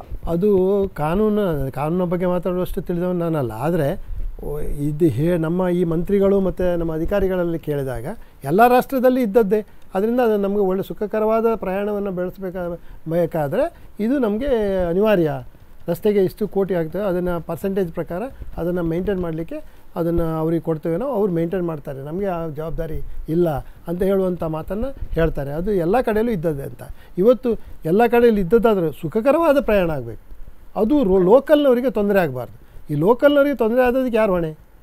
ಇವತ್ತು ಕೋಟದಲ್ಲಿ ಆ ಥರದ ಒಂದು ಎಂಬ್ಯಾಕ್ಮೆಂಟ್ ಮಾಡಿರೋದು, ಕುಂದಾಪುರದಲ್ಲೂ ಎಂಬ್ಯಾಕ್ಮೆಂಟ್ ಇದ್ದದನ್ನು ನಾವು ಹೋರಾಟ ಮಾಡಿದಾಗ ಮಾನ್ಯ ನಮ್ಮ ಹಿಂದಿನ ಸಂಸದರು ಅದನ್ನು ಸಹಕರಿಸಿದ್ರಿಂದಾಗಿ, ರಾಜ್ಯ ಸರ್ಕಾರವು ಅದಕ್ಕೆ ಒತ್ತು ಕೊಟ್ಟದ್ರಿಂದಾಗಿ ಅದು ಒಳ್ಳೆಯ ರೀತಿಯಲ್ಲಿ ಒಂದು ಫ್ಲೈಓವರ್ ಆಯಿತು. ಆದರೆ ದುರಂತ ಅಂದರೆ ಫ್ಲೈಓವರಿನಲ್ಲಿ 40 ಬೀಮ್ಗಳಾಗಬೇಕಾಗಿದೆ. ಓಕೆ, 3 ತಿಂಗಳಿನಿಂದ ಆದದ್ದು ಈಗ 4 ಬೀಮ್ ಮಾತ್ರ. ಇನ್ನು 36 ಬೀಮ್ ಆಗಬೇಕಾದ್ರೆ ಹೋಗಬೇಕು. 6 ಸ್ಪ್ಯಾನಿಗೆ ಒಂದೊಂದು ಸ್ಪ್ಯಾನ್ನಲ್ಲಿ 4 ಅಂದರೆ 8 ಬೀಮ್ಗಳನ್ನ ಹಾಕಬೇಕು. ಆ ಬೀಮ್ಗಳನ್ನ ಹಾಕಲಿಕ್ಕೆ ಒಂದು ದಿವಸ ಬರ್ತಾರೆ ಮತ್ತು ಬಿಡ್ತಾರೆ. ಅಲ್ಲಿ ಒಂದು ಹೊಂಡ ಇರೋದನ್ನು ಮುಚ್ಚಿ ಅಂತೇಳಿ ನಾವು ಟ್ರಾಫಿಕ್ ಇನ್ಸ್ಪೆಕ್ಟರ್ ಹತ್ರನೂ ಹೇಳಿದ್ದೇನೆ, ಮತ್ತು ಅವರನ್ನು ನಮ್ಮ ನವಯುಗ ಕಂಪನಿಯವರನ್ನು ಕರ್ಕೊಂಡೋಗಿ ತೋರಿಸ್ತೇನೆ. ಇವತ್ತಿನವರೆಗೆ ಒಂದು ಡಾಂಬರ್ ಹಾಕಲಿಲ್ಲ. ಅಲ್ಲಿ ಏನಾಗ್ತದೆ ಅಂದರೆ ಒಂದು ವೆಹಿಕಲ್ ಹೋಗುವಾಗ ಸ್ವಲ್ಪ ರೈಟ್ ತಗೊಂಡ್ಬಿಟ್ರೆ ಮತ್ತೊಬ್ಬ ಗಾಡಿ ಹೊಡ್ಕೊಂಡು ಹೋಗ್ತಾನೆ. ದೊಡ್ಡ ದುರಂತ ಅಂದರೆ ಮೊನ್ನೆ IG ಬಂದಾಗ ನಾನು ಕೇಳಿದೆ, ಸ್ವಾಮಿ ಒನ್ ವೇಲಾದರೂ ಲೆಫ್ಟಲ್ಲಿ ಓವರ್ಟೇಕ್ ಮಾಡ್ಬೋದು, ಇಂಥ ಸಿಂಗಲ್ ರೋಡ್ನಲ್ಲಿ ಲೆಫ್ಟಲ್ಲಿ ಓವರ್ಟೇಕ್ ಮಾಡೋದು ಸರಿಯಾ? ಹೆಚ್ಚಿನ ಬೈಕ್ನವರದ್ದು ಈ ಮರಣ ಹೊಂದುವಂಥದ್ದು ಅಥವಾ ಆಕ್ಸಿಡೆಂಟ್ ಪೆಟ್ಟಾಗುವಂಥದ್ದು ಈ ಲೆಫ್ಟಲ್ಲಿ ಓವರ್ಟೇಕ್ ಮಾಡೋದ್ರಿಂದ ಅಂತ ಯಾರು ನಿಮ್ಗೆ ಹೇಳಿದ್ದು? ಲೆಫ್ಟಲ್ಲೂ ಓವರ್ಟೇಕ್ ಮಾಡಲಿಕ್ಕಿಲ್ಲ ಸಿಂಗಲ್ ಒನ್ ವೇಯಲ್ಲಿ. ಅಲ್ಲ, ಆದರೆ ಆ ಸಂದರ್ಭದಲ್ಲಿ ಸಾಮಾನ್ಯವಾಗಿ ಘನವಾಹನಗಳು ಏನು ಲಾರಿಗಳು ಏನು ಹೋಗ್ತವೆ, ಬಸ್ಸುಗಳು ಹೋಗ್ತವೆ, ರೈಟ್ ಸೈಡ್ನಲ್ಲಿ ಹೋದಾಗ ಬಲಬದಿಯಲ್ಲಿ ಹೆದ್ದಾರಿಯ ಬಲಬದಿಯಲ್ಲಿ ನೋಡ್ತಾ ಇರ್ತಾನೆ. ಅದು ಕಾನೂನು ರೀತಿಯಲ್ಲಿ ಅದು ಕಾನೂನಿನ ಉಲ್ಲಂಘನೆ. ಆದರೆ ನಮ್ಮ ವ್ಯವಸ್ಥೆಯಲ್ಲಿ ಇಲಾಖೆ ಆಗಲಿ ಅಧಿಕಾರಿಗಳಾಗಲಿ ಯಾರು ಕೂಡ ಅದನ್ನು ನೋಡಿಯೂ ನೋಡದವರಾಗೆ ಇರ್ತಾರೆ ಅನ್ನುವಂಥದ್ದು ಮಾಡ್ತಾ ಇದ್ದಾರೆ. ಬಹಳ ದುರಂತ. ಅದು ದುರಂತ. ಲೆಫ್ಟಲ್ಲಿ ಓವರ್ಟೇಕ್ ಮಾಡೋದ್ರಿಂದಾಗಿ ಅವ ಏನು ನೋಡ್ತಾನೆ ಅಂದರೆ ರೈಟಿಂದ ಬರುವಂಥ ಗಾಡಿಯನ್ನು ನೋಡ್ತಾನೆ ಬಿಟ್ಟರೆ ಲೆಫ್ಟಲ್ಲಿ ಯಾರು ಬರ್ತಾರೆ ಹೋಗ್ತಾರೆ ಅಂತ ನೋಡೋದಿಲ್ಲ. ಅವ್ರು ಡಬ್ಬ ಅಂತ ತಾಗಿದ ಮೇಲೆ ಗೊತ್ತಾಗುವಂಥದ್ದು. PP ಅಂತ ಒಂದು ಹಾರ್ನ್ ಹಾಕ್ಕೊಂಡು ರಿಕ್ಷಾದವರು ಓವರ್ಟೇಕ್ ಮಾಡ್ತಾರೆ, ಲಾರಿಯನ್ನು ಓವರ್ಟೇಕ್ ಮಾಡ್ತಾರೆ, ಬಸ್ಸನ್ನು ಓವರ್ಟೇಕ್ ಮಾಡ್ತಾರೆ ಲೆಫ್ಟಲ್ಲಿ. ಇದು ಸರಿಯಾ? ಅದರ ಬಗ್ಗೆ ಜನರಿಗೆ ಮಾಹಿತಿಯನ್ನು ಕೊಡಬೇಕು. ಇವತ್ತು ನಾನು ಬರ್ತಾ ಇರುವಾಗ ಒಂದು ಗಾಡಿಯಲ್ಲಿ ಕೇಸ್ ಹಾಕಿದ್ದು. ನಾನು ಅವ್ರಿಗೆ ಹೇಳಿದೆ, ಸ್ವಾಮಿ ನೀವು ಯಾಕೆ ಕೇಸ್ ಹಾಕಿದ್ರಿ ನೋಡಿ, ನೀವು ಇಂಟರ್ಸೆಪ್ಟರ್ನಲ್ಲಿ ಕ್ಯಾಮ್ರಾ ಇದೆ, ನೀವು 59 ಕಿಲೋಮೀಟರ್ ಸ್ಪೀಡಲ್ಲಿ ಬರ್ತಾ ಇದ್ದೀರಿ. ಸ್ವಾಮಿ ನಮ್ಮ ಕಾರ್ ಅಂಬಾಸಡರ್ ಕಾರ್ ಇರುವಾಗ 140 ಕಿಲೋಮೀಟರ್ ಸ್ಪೀಡ್ ಇತ್ತು, ಈಗ 200 ಕಿಲೋಮೀಟರ್ ಸ್ಪೀಡ್ ಕೊಟ್ಟಿದ್ದಾರೆ. ಆ ಸ್ಪೀಡ್ ಕೊಟ್ಟಿದ್ದಾರೆ, ಗಾಡಿ ಮುಂದೆ ಓಡ್ತಾ ಇದೆ, ಹೋಗ್ತಾ ಇರುವಾಗ ಮಧ್ಯದಲ್ಲಿ ನಾನು ಬರ್ತಾ ಇರುವಾಗ ಮಣಿಪಾಲದಲ್ಲಿ ಕುಂಜಿಬೆಟ್ಟಿನಲ್ಲಿ ಒಂದು ಕೇಸ್ ಇಂಟರ್ಸೆಪ್ಟರ್ ನಿಲ್ಲಿಸಿ ನನ್ನ ಕಾರನ್ನು ನಿಲ್ಲಿಸಿ ನಿಮ್ಮ ಮೇಲೆ ಕೇಸ್ ಹಾಕಬೇಕು ಅಂತ ಹೇಳಿದರು. ಯಾಕೆ ಅಂತ ಕೇಳಿದೆ. ನೀವು ಸ್ಪೀಡ್ ಹೋಗ್ತದೆ, ಓವರ್ ಸ್ಪೀಡ್, ರಸ್ತೆ ಚೆನ್ನಾಗಿದೆ ನಾನು ಬಂದೆ, ಇಲ್ಲ ಅಲ್ಲಿ ಬೋರ್ಡ್ ಹಾಕಿದೆ, ಎಲ್ಲಿ ಬೋರ್ಡ್ ಇದೆ? ನಾನು ನನ್ನ ಹೆಂಡತಿ ಹತ್ರ ನಿಜವಾಗಿ ಹೇಳ್ತಾ ಇದ್ದದ್ದು ಅಷ್ಟೇ, ಆಭರಣ ಜ್ಯುವೆಲರ್ಸ್ನವರ ಚಿನ್ನದ ಸರದ ಅಡ್ವರ್ಟೈಸ್ಮೆಂಟ್ ಇದೆ, ನಿನಗೆ ಆ ಚಿನ್ನ ಆಗ್ಬೋದಾ, ಈ ಚಿನ್ನ ಆಗ್ಬೋದಾ, ಇದಾಗ್ಬೋದಾ ಅಂತ ಕೇಳಿ ಬರ್ತಾಯಿದ್ದೆ ನಾನು. ನಿಮ್ಮ ಬೋರ್ಡ್ ಎಲ್ಲಿದೆ? ಅಲ್ಲ ಇದೆಯಲ್ಲ, ಎಲ್ಲಿ? ಅಲ್ಲಿ ಒಂದು ಸಣ್ಣ ಇಷ್ಟು ಸಣ್ಣ ಒಂದು 6 ಇಂಚಿನ ಕಾನೂನಿನ ರೀತಿಯಲ್ಲಿ ಒಂದು ಹಾಕಿದ್ದಾರೆ. ಹಾಕಲಿಲ್ಲ ಅಂತ ಹೇಳೋದಕ್ಕಾಗಿ ಒಂದು ಹಾಕಿದ್ದಾರೆ ಅಷ್ಟೇ, ಬಿಟ್ಟರೆ ಅಲ್ಲಿ ಎಲ್ಲೂ ಇಲ್ಲ. ಇದನ್ನು ನಾವು ಯಾರ ಹತ್ರ ಕೇಳಬೇಕು? ಇದನ್ನು ಡಿ ಸಿ ಅವರು ಅದನ್ನು ನೋಡಬೇಕು, ಡಿ ಸಿ ಅವರು ಅದನ್ನು ಗಮನ ಹರಿಸಬೇಕು. ಜಿಲ್ಲಾಡಳಿತದಲ್ಲಿ ಅದನ್ನು ಬೋರ್ಡ್ ದೊಡ್ಡದಿರಬೇಕಂತ ಹೇಳಬೇಕು. ಆಭರಣದ ಬೋರ್ಡ್ಗಿಂತ, ಹಣವನ್ನು ಮಾಡುವ ಉದ್ದೇಶಕ್ಕಿಂತ ಜನರಿಗೆ ಅನುಕೂಲ ಆಗುವಂಥ ಎಚ್ಚರಿಕೆ ಬೋರ್ಡ್ಗಳನ್ನು ದೊಡ್ಡದಾಗಬೇಕು. ಕರೆಕ್ಟ್. ಇದನ್ನು ಚಿಕ್ಕದಾಗಿ ಇವತ್ತು ಹೆಚ್ಚು ಡಿವೈಡರ್ನಲ್ಲಿ ನಾನು ನೋಡಿದ್ದೇನೆ. ಎಲ್ಲಿ ಮೂಳೂರು, ಉಚ್ಚಿಲ, ಇಲ್ಲಿ ಕಾಪು, ಹೆಚ್ಚಿನ ಕಡೆಯಲ್ಲಿ ಡಿವೈಡರನ್ನು ಮಾಡಿದ್ದಾರೆ. ಒಂದು ಇಲ್ಲಿ ಕೋಟೇಶ್ವರದ ಹತ್ರ ಬೀಜಾಡಿ ಹತ್ರ ಒಂದು ಡಿವೈಡರ್ ಬರ್ತಾ ಇರುವಾಗ ಡಿವೈಡರ್ ಕಾಣುತ್ತೆ, ಅಲ್ಲಿ ಒಂದು ಸಣ್ಣ ತ್ರಿಕೋನಾಕೃತಿ ಒಂದು 10 ಮೀಟರ್ ಹತ್ತಿರ ಬರುವಾಗ ಡಿವೈಡರಿಗೆ ಹೊಡೆದು ಬಿಡು, ಹೆಚ್ಚಿನ ಡಿವೈಡರ್. ಮತ್ತು ಇವತ್ತು ಡೈವರ್ಷನ್ ಕೊಟ್ಟಾಗ, ಇವತ್ತು ಇಲ್ಲಿ ಕೊಟ್ಟದ್ದು ಡೈವರ್ಷನ್ನು ಮರುದಿವಸ ಬರುವಾಗ ಹೀಗಿರ್ತದೆ. ನಿನ್ನೆ ಬಂದ ನೆನಪಿನಲ್ಲಿ ಬಂದರೆ ಆಗಲಿಕ್ಕಿಲ್ಲ, ಅಥವಾ ಲೈಟ್ ಹಾಕ್ಕೊಂಡು ಬರಲಿಕ್ಕಿಲ್ಲ. ಆ್ಯಕ್ಚುಲಿ ಅಲ್ಲಿ ರಿಫ್ಲೆಕ್ಟರ್ಗಳನ್ನ ಹಾಕಬೇಕು, ಸಿಗ್ನಲ್ಗಳು ಬೇಕು. ಇವರು ಅದನ್ನು ರೋಡನ್ನು ಅಪ್ರೋಚ್ ರೋಡನ್ನು ಮಾಡಿಕೊಟ್ಟು ರೋಡನ್ನು ಮಾಡಬೇಕಂತಿದೆ. ರಸ್ತೆಗೆ ಧೂಳಾರ್ದಿದ್ದಾಗೆ ನೀರು ಹೊಡಿಬೇಕಂತಿದೆ, ಕಾಂಕ್ರೀಟ್ಗೆ ನೀರು ಕೊಡಬೇಕಂತಿದೆ. ಎಲ್ಲಿದೆ ನೀರು ಕೊಟ್ಟಿದ್ದಾರೆ? ಅದನ್ನು ಯಾರು ಕೇಳೋರು? ಶೆಟ್ರೆ, ನೀವು ಈ ಹಿಂದೆ ಆರಂಭದಲ್ಲಿ ಯಾವಾಗ ರಾಷ್ಟ್ರೀಯ ಹೆದ್ದಾರಿ ಅಗಲೀಕರಣಕ್ಕೆ ಚಾಲನೆ ದೊರಕಿತು ಆ ಟೈಮ್ನಲ್ಲಿ ಒಂದು ಪ್ರಪೋಸಲ್ ಮಾಡಿದ್ರಿ. ಅದನ್ನು ಕೇಂದ್ರ ಸರ್ಕಾರಕ್ಕೂ ಕಳಿಸಿದ್ರಿ, ರಾಷ್ಟ್ರೀಯ ಹೆದ್ದಾರಿ ಪ್ರಾಧಿಕಾರಕ್ಕೂ ಕಳಿಸಿದ್ರಿ. ಕೊಂಕಣ ರೈಲ್ವೆಗೆ ಪ್ಯಾರಲಲ್ ಆಗಿ ಎಕ್ಸ್ಪ್ರೆಸ್ ಹೈವೇ ಮಾಡಬೇಕು, ಅದರಿಂದ ಎಷ್ಟು ಕಾಸ್ಟ್ ಕಡಿಮೆ, ಅದರ ಬಗ್ಗೆ ಸ್ವಲ್ಪ ಹೇಳ್ತೀರಾ? ನಾನು ಹೇಳಿದ ಇದರಲ್ಲಿ ಏನಾಗಿದೆ ಅಂದರೆ, ಈ ಟೋಲ್ ಹಾಕಬೇಕಾದ್ರೆ ಪರ್ ಕಿಲೋಮೀಟರ್ 10 crores ಎಬೋ ಆದರೆ ಮಾತ್ರ ಟೋಲ್ ಹಾಕ್ಬೋದು ಅಂತ ಹೇಳುವಂಥ ಒಂದು ತೀರ್ಮಾನಕ್ಕೆ ಬಂದಿದ್ದಾರೆ. ಹಾಗಾಗಿ ನಾನು ಹೇಳೋದೇನಂತೇಳಿ, ಈಗ ಈ ಉದಾಹರಣೆಗೆ ಸೀತಾ ನದಿ 380 ಮೀಟ್ರ್ ಇದೆ ಎಲ್ಲಿ ಮಾಬುಕಳದಲ್ಲಿ. ಇದೇ 380 ಮೀಟ್ರ್ ಕೊಂಕಣ ರೈಲ್ವೆಲ್ಲಿ ಹೋದರೆ 55 ಮೀಟ್ರ್ನಲ್ಲಿ ಪಾಸ್ ಆಗ್ತದೆ. ಈ ಬ್ರಿಡ್ಜಿನ ಕಾಸ್ಟ್ ಕಡಿಮೆ ಆಗ್ತದೆ, ರೋಡಿನ ಕಾಸ್ಟ್ ಕಡಿಮೆ ಆಗ್ತದೆ, ಲ್ಯಾಂಡ್ ಎಕ್ವಿಷನ್ ರೇಟ್ ಕಡಿಮೆ ಆಗ್ತದೆ. ಅದಕ್ಕೆ ಇಲ್ಲಿ ಇರುವಂಥ ಕಟ್ಟಡಗಳನ್ನ ಒಡೆಯೋದಕ್ಕಿಂತ ಅಲ್ಲಿ ಮಾಡಿ ಅಂತ ಹೇಳಿದೆ. ಅದು ಏನಾಗಿದೆ ಅಂತ ಹೇಳಿದರೆ, ಕೇಂದ್ರದವ್ರು ಬಂದರೆ ನಾವೇ ಸುಪ್ರೀಮು, ರಾಷ್ಟ್ರೀಯ ಹೆದ್ದಾರಿ ಅಂದರೆ ಪೂರ ನಮ್ಮದೇ ಅಂತೇಳಿ ರಾಜ್ಯವನ್ನು ಕೇಳುವಂಥ ಗೋಷ್ಠಿಗೆ, ಅವರು ರಾಜ್ಯದ ಅಧಿಕಾರಿಗಳನ್ನ ಕೇಳುವಂಥ ಗೋಷ್ಠಿಗೆ ಹೋಗೋದಿಲ್ಲ. ಜಿಲ್ಲಾಡಳಿತದಲ್ಲಿ ಸಭೆ ನಡೆದಿದ್ದೇವೆ ಅಂತ ರೆಕಾರ್ಡ್ನಲ್ಲಿದೆ. ಡಿ ಸಿ ಹತ್ರ ಕೇಳಿದರೆ ನಾವು ಮಾಹಿತಿ ಹಕ್ಕಿ, ನಿಮ್ಗೆ ಗೊತ್ತಿದೆ, ನಿಮ್ಮ ಹತ್ರ ನಾನು ಹೇಳಿದ್ದೇನೆ. ಮಾಹಿತಿ ಹಕ್ಕಿನಲ್ಲಿ ಕೇಳಿದಾಗ ನಮ್ಮಲ್ಲಿ ಸಭೆ ನಡೆದದ್ದು ಹೌದು, ಆದರೆ ಯಾವುದೇ ಪ್ರೊಸೀಡಿಂಗ್ಸ್ ಬರಲಿಲ್ಲ ಅಂತ. ಜಿಲ್ಲಾಡಳಿತ ಡಿ ಸಿ ಅಧ್ಯಕ್ಷತೆಯಲ್ಲಿ ಸಭೆ ನಡೆದಿದೆ, ಪ್ರೊಸೀಡಿಂಗ್ಸ್ ಬರಲಿಲ್ಲ, ಮತ್ತೆ ಯಾಕೆ ಸಭೆ ಮಾಡಿದ್ದು? ಮಾಹಿತಿ ಹಕ್ಕಿನಲ್ಲಿ ಕೇಳಿದಾಗ ಇಲ್ಲ, ನೀವು ಮತ್ತೆ ಮುಂದೆ ಡೆಲ್ಲಿಗೆ ಕೇಳಿ ಅಂತ ಹಾರಿಕೆ ಉತ್ತರವನ್ನು ಕೊಡ್ತಾರೆ. ಇವತ್ತು ಏನು ಅಂಬಲ್ಪಾಡಿಯಲ್ಲಿ ಮೊನ್ನೆ ಗಲಾಟೆ ನಡೆದಾಗ ಅಲ್ಲಿ ಏನು ಬೇಕಿತ್ತು, ಯಾವ ರೀತಿ ಆಗಬೇಕು, ಇವತ್ತು ದುರಂತ ಅಂದರೆ ಎಲ್ಲದನ್ನು ಮುಚ್ಚಿ ಇವತ್ತು ಉಡುಪಿಗೆ ಹೋಗಲಿಕ್ಕೆ, ಎಂಟ್ರಿ ಆಗಲಿಕ್ಕೆ ಯಾವೊಂದು ಮುಖ್ಯ ಮಾರ್ಗವೂ ಇಲ್ಲ. ಕರಾವಳಿಯಲ್ಲಿ ಎಲ್ಲ ಬಂದ್ ಮಾಡಿದರು, ಇಲ್ಲಿ ಕಿನ್ನಿಮೂಲ್ಕಿಯಲ್ಲಿ ಇಲ್ಲಿ ಬಂದ್ ಮಾಡಿದರು, ಅಲ್ಲಿ ಸ್ಟಾರ್ಟಿಂಗ್ನಲ್ಲಿ ನಿಟ್ಟೂರಿನಲ್ಲಿ ಬರುವಾಗ ಅಲ್ಲಿಯೂ ಬಂದಾಗಿದೆ. ಯಾವೊಂದು ಇಂಥದ್ದೊಂದು ಜಿಲ್ಲೆಯ ಒಂದು ಕೇಂದ್ರ ಸ್ಥಾನಕ್ಕೆ ಬರಲಿಕ್ಕೆ ರಾಷ್ಟ್ರೀಯ ಹೆದ್ದಾರಿಯಿಂದ ಸರಿಯಾದ ಒಂದು ಅಪ್ರೋಚ್ ಇಲ್ಲ ಅಂದರೆ ಇದಕ್ಕಿಂತ ದೊಡ್ಡ ಅವಹೇಳನ ಇನ್ನು ಬೇಕಾ? ಇದಕ್ಕಾಗದು ಯಾರೂ ಅದಕ್ಕೆ ಗಮನ ಅಲ್ಲ. ಇದಕ್ಕೆ ಸಂಬಂಧಪಟ್ಟ ಸಂಸದರು ಈಗ ಮೊದಲಿದ್ದವರು ನಮ್ಮ ಊರಿನಲ್ಲೇ ಇದ್ದಾರೆ, ಈಗಿರುವವರು ಕೂಡ ನಮ್ಮ ಊರಿನವರು ಅಲ್ಲದೆ ಇದ್ದರೂ ಕೂಡ ನಮ್ಮ ಊರಿನಲ್ಲೇ ಇದ್ದಾರೆ. ಇವ್ರ ಬಗ್ಗೆ ಇದು ಏನು ಪ್ರತಿಕ್ರಿಯೆ ಯಾಕೆ ಏನಂತ ಕೇಳಿದರೆ, ಈ ರಾಷ್ಟ್ರೀಯ ಹೆದ್ದಾರಿಯಲ್ಲಿ ಅವರದ್ದೇ ಅದೊಂದು ಕಾನೂನು ಮಾಡ್ಕೊಂಡಿದ್ದಾರೆ. NH ನ್ಯಾಷನಲ್ ಹೈವೇ ಅಥಾರಿಟಿ ಅವರಿಗೆ ಹೋದ್ಮೇಲೆ ರಾಷ್ಟ್ರೀಯ ಹೆದ್ದಾರಿಯವರಿಗೆ ಯಾವ ಮಾಹಿತಿಯನ್ನು ಕೊಡೋದಿಲ್ಲ. ರಾಷ್ಟ್ರೀಯ ಹೆದ್ದಾರಿ ಈ NH ರಾಷ್ಟ್ರೀಯ ಹೆದ್ದಾರಿ ಪ್ರಾಧಿಕಾರದವ್ರ ತಲೆಯಲ್ಲಿ ಏನುಂಟಂದರೆ, ನಾವು ಸುಪ್ರೀಮ್, ಯಾರಿಗೂ ಸರಿಯಾದ ಮಾಹಿತಿಯನ್ನು ಕೊಡಬೇಕಾಗಿಲ್ಲ ಅಂತ ಹೇಳುವಂಥ ಉಡಾಪಿ ಉತ್ತರವನ್ನು ಅವ್ರು ಕೊಡ್ತಾರೆ. ಆ ಉಡಾಪಿ ಉತ್ತರಕ್ಕೆ ಸರಿಯಾದ, ನಮ್ಮನ್ನು ಬಿಟ್ಟರೆ ಈ ಕೇಂದ್ರದ ಮಂತ್ರಿಗಳಿಗೆ ಅವರಿಗೆ ಅವಕಾಶ ಇಲ್ಲ, ರಾಷ್ಟ್ರಪತಿ ಪ್ರಧಾನಮಂತ್ರಿಗಳಿಗೆ ಮಾತ್ರ, ಅದರ ಚೇರ್ಮನ್ ಪ್ರಧಾನಮಂತ್ರಿಗಳು. ಯಾರು ಪ್ರಧಾನಮಂತ್ರಿಗಳ ಮಟ್ಟಕ್ಕೆ ಇದನ್ನು ತಗೊಂಡು ಹೋಗ್ತಾರೆ? 2009ರಲ್ಲಿ ರೋಡನ್ನು ಅಪ್ಗ್ರೇಡ್ ಮಾಡ್ತೇವೆ, ನಾವು ಬ್ರಿಡ್ಜಸ್ಸನ್ನು ಹಾಗೇ ಇಡ್ತೇವೆ ಅಂತೇಳಿ ಒಂದು ಪತ್ರ ಬಂತು ನಮಗೆ ಪ್ರಧಾನಮಂತ್ರಿಗಳ ಕಚೇರಿಯಿಂದ 2009 ಫೆಬ್ರವರಿ 9ಕ್ಕೆ. ನಾವು ಅದಕ್ಕೆ ಬರೆದ್ವಿ, ಇದು ಬಾಟಲ್ ನೆಕ್ ಆಗುತ್ತೆ, ರಸ್ತೆಯನ್ನು ಅಪ್ಗ್ರೇಡ್ ಮಾಡಿ ಬ್ರಿಡ್ಜ್ ಆಗಿ ಇಡೋದ್ರಿಂದ ಚಿಕ್ಕದಾಗುತ್ತೆ, ಅದು ಬಾಟ್ಲಿ ಮುಚ್ಚುಳಿಗೆ ಹೋದಾಗೆ ಅದು ಕಷ್ಟ ಆಗ್ತದೆ ಅಂತ ಹೇಳಿದಾಗ ಇಲ್ಲ ನಾವು ಟೆಂಡರ್ ಸಿಂಗಲ್ ಟೆಂಡರ್ ಇದೆ, ಟೆಂಡರೇ ಬರಲಿಲ್ಲ, ಅದನ್ನು ನೋಡ್ತೇವೆ ಅಂತ. ಈ 10 ಕೋಟಿಗಿಂತ ಜಾಸ್ತಿ ಮಾಡಿದರೆ ಮಾತ್ರ ಅಂತ ಹೇಳಿದಾರಲ್ಲ, ಆ ನಂತರ ಒಂದೊಂದು ಬ್ರಿಡ್ಜನ್ನು ತಗೊಂಡ್ರು. ಪಾಂಗಾಳದ ನಾನು ಆಗಲೇ ಹೇಳಿದಾಗೆ ಪಾಂಗಾಳದಲ್ಲಿ ಮಾತ್ರ 2 ಬ್ರಿಡ್ಜನ್ನು ಮಾಡಿದ್ದಾರೆ. ಇದು ಆಗ್ತಾ ಇರುವಂಥ ದುರಂತ. ಇನ್ನೂ ಒಂದು ದುರಂತ ಏನು ಕೇಳಿದರೆ, ಮುಳುಗಡೆ ಆಗ್ತದೆ, ಆರ್ಟಿಫಿಷಿಯಲ್ ನೆರೆಗಳು ಬರ್ತದೆ. ಏನು ರಸ್ತೆ ಮಾಡಿದ್ದಾರೆ, ಆ ರಸ್ತೆಗೆ ಎಲ್ಲಿ ಚರಂಡಿ ಕೊಡಬೇಕು, ಎಲ್ಲಿ ಮೌರಿ ಕೊಡಬೇಕು, ಸಿ ಡಿ ಕೊಡಬೇಕು ಅನ್ನೋ ಹೇಳೋದು ಯಾವುದೂ ಇಲ್ಲ.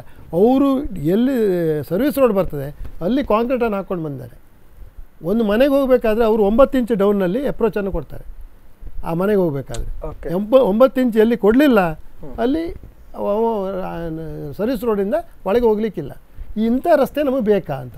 ಇದಕ್ಕೆ ಹೇಳಿ ಹೇಳಿ ಸಾಕಾಯಿತು. ಇನ್ನು ನೀನು ಪುನಃ ಊದುವುದು ಎಂಥದಂತ ಹೇಳಿ ನಮ್ಮ ಸ್ನೇಹಿತರೆಲ್ಲ ಹೇಳೋದು, ನೀ ಹೇಳ್ತಾ ಇದ್ದೆ, ಅವ್ರು ಮಾಡ್ತಾ ಇದ್ದಾರೆ. ಆದರೆ ನನಗೀಗ ಒಂದು ಪ್ರಶ್ನೆ, ಏನೀಗ 22 ಡಿವೈಡರ್ಗಳನ್ನ ಮಾತ್ರ ಕೊಡಬೇಕು ಅಂತೇಳಿ 4 ಕಿಲೋಮೀಟರ್ 5 ಕಿಲೋಮೀಟರ್ ಡಿಸ್ಟೆನ್ಸಿಗೆ ಒಂದು ಡಿವೈಡರ್ ಬರ್ತದೆ.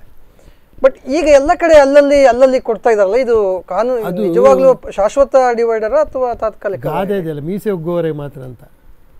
ಈಗ ಅಲ್ಲಿ ಬೇಲಿಯನ್ನು ಮೊದಲು ಹಾಕಲಿಲ್ಲ, ಅವರು ಸರ್ವಿಸ್ ರೋಡನ್ನು ಮಾಡಿದರು. ಸರ್ವಿಸ್ ರೋಡನ್ನು ಮಾಡುವಾಗ ನಮ್ಮ ಮನೆ ಸರ್ವಿಸ್ ರೋಡ್ ಬಂತು ಅಂತ, ಆಮೇಲೆ ಅದನ್ನೆಲ್ಲ ಹಾಕಿದ ಮೇಲೆ ಕಾಂಕ್ರೀಟ್ ಈಗ ಗ್ರಿಲ್ಗಳನ್ನು ಮಾಡಿ ಬೇಲಿಯನ್ನು ಹಾಕಿದ್ರು. ಇದನ್ನು ಅವ್ರು ಪ್ರಥಮವಾಗಿ ಯಾವುದನ್ನು ಹೇಳೋದಿಲ್ಲ. ಆಮೇಲೆ ಈಗ ನೋಡಿ ನೀವು ಅಲ್ಲಿ ಏನು ಟೋಲ್ಗೆ ಹತ್ತಿರ ಎಷ್ಟು 8-9 ಡಿವೈಡರ್ಗಳನ್ನ ಮಾಡಿ ಅಷ್ಟು ಟೋಲ್ ಅವ್ರಿಗೆ ಹಣ ಕಲೆಕ್ಟ್ ಮಾಡಲಿಕ್ಕೆ ಸರಿಯಾದ ಭದ್ರವಾದ ಸ್ಥಳವನ್ನು ಮಾಡ್ಕೊಂಡಿದ್ದಾರೆ. ಅದಕ್ಕೆ ಮಾಡಿದ್ದಾರೆ. ಅದೇ ರಸ್ತೆಯಲ್ಲಿ ಮುಂದೆ ಬೇಕು, ಇಲ್ಲಿಂದ ಬಸರೂರು ರೈಲ್ವೆ ಸ್ಟೇಷನಿಂದ ಕುಂದಾಪುರಕ್ಕೆ ಅಪ್ರೋಚ್ ಆಗ್ತದೆ, ಅಥವಾ ಮಣಿಪಾಲದಿಂದ ರಸ್ತೆ ಬರ್ತದೆ, ಅಲ್ಲಿ ಅಪ್ರೋಚ್ ಸರಿ ಕೊಡಬೇಕು ಅನ್ನುವಂಥ ಯೋಜನೆ ಅವರಲ್ಲಿಲ್ಲ. ಯಾಕೆ ಅಂದರೆ ಕೇಂದ್ರ ಸರ್ಕಾರದಿಂದ ಬರುವಂಥ ಮೊದಲು ಬರುವಂಥ ಸರ್ವೇರೇ ಬೇರೆ, ಆಮೇಲೆ ಕಾಂಟ್ರಾಕ್ಟರ್ ಸರ್ವೇರ್ ಒಂದಾಯಿತು, ನಮ್ಮ ಸರಿ ಮಾಡಲಿಕ್ಕೆ ಸಾಧ್ಯ ಇದೆ ಅಂತ. ಆಮೇಲೆ ನ್ಯಾಷನಲ್ ಹೈವೇ ಅಥಾರಿಟಿಯವರು ಅವರಿಗೂ ಸಹ ಸರಿಯಾದ ಮಾಹಿತಿಯನ್ನು ಕೊಡ್ತಾ ಇಲ್ಲ. ಬೇಕಾದಾಗ ಈ ರೋಡ್ ಇಲ್ಲಿ ಹೋಗಬೇಕಂತ ಕೊಡುವಂಥ ಡಿಸೈನನ್ನು ಮೊದಲಿನ ದಿವಸ ಮಕ್ಕಳಿಗೆ ಪ್ರಶ್ನೆ ಪತ್ರಿಕೆಯನ್ನು ಕೊಟ್ಟ ಹಾಗೆ ಅವ್ರು ಹೇಳ್ತಾರೆ, ನಮ್ಮ ಈ ರೋಡಲ್ಲಿ ಈ ಆ್ಯಂಗಲಲ್ಲಿ ಹೋಗದೇ ಇದ್ದರೆ ನಮಗೆ ಬಿಲ್ ಆಗೋದಿಲ್ಲ. ಶೆಟ್ರ, ಒಂದು ನಮ್ಮ ಚರ್ಚೆಯನ್ನು ಮತ್ತೆ ಮುಂದುವರಿಸೋಣ. ವೀಕ್ಷಕರೇ, ನಾವು ರಾಷ್ಟ್ರೀಯ ಹೆದ್ದಾರಿ ಸಾಧಕ ಬಾಧಕಗಳ ಬಗ್ಗೆ ಚರ್ಚೆಯನ್ನು ಮುಂದುವರಿಸ್ತೇವೆ. ಅದರ ನಡುವೆ ಒಂದು ಸಣ್ಣ ವಿರಾಮ.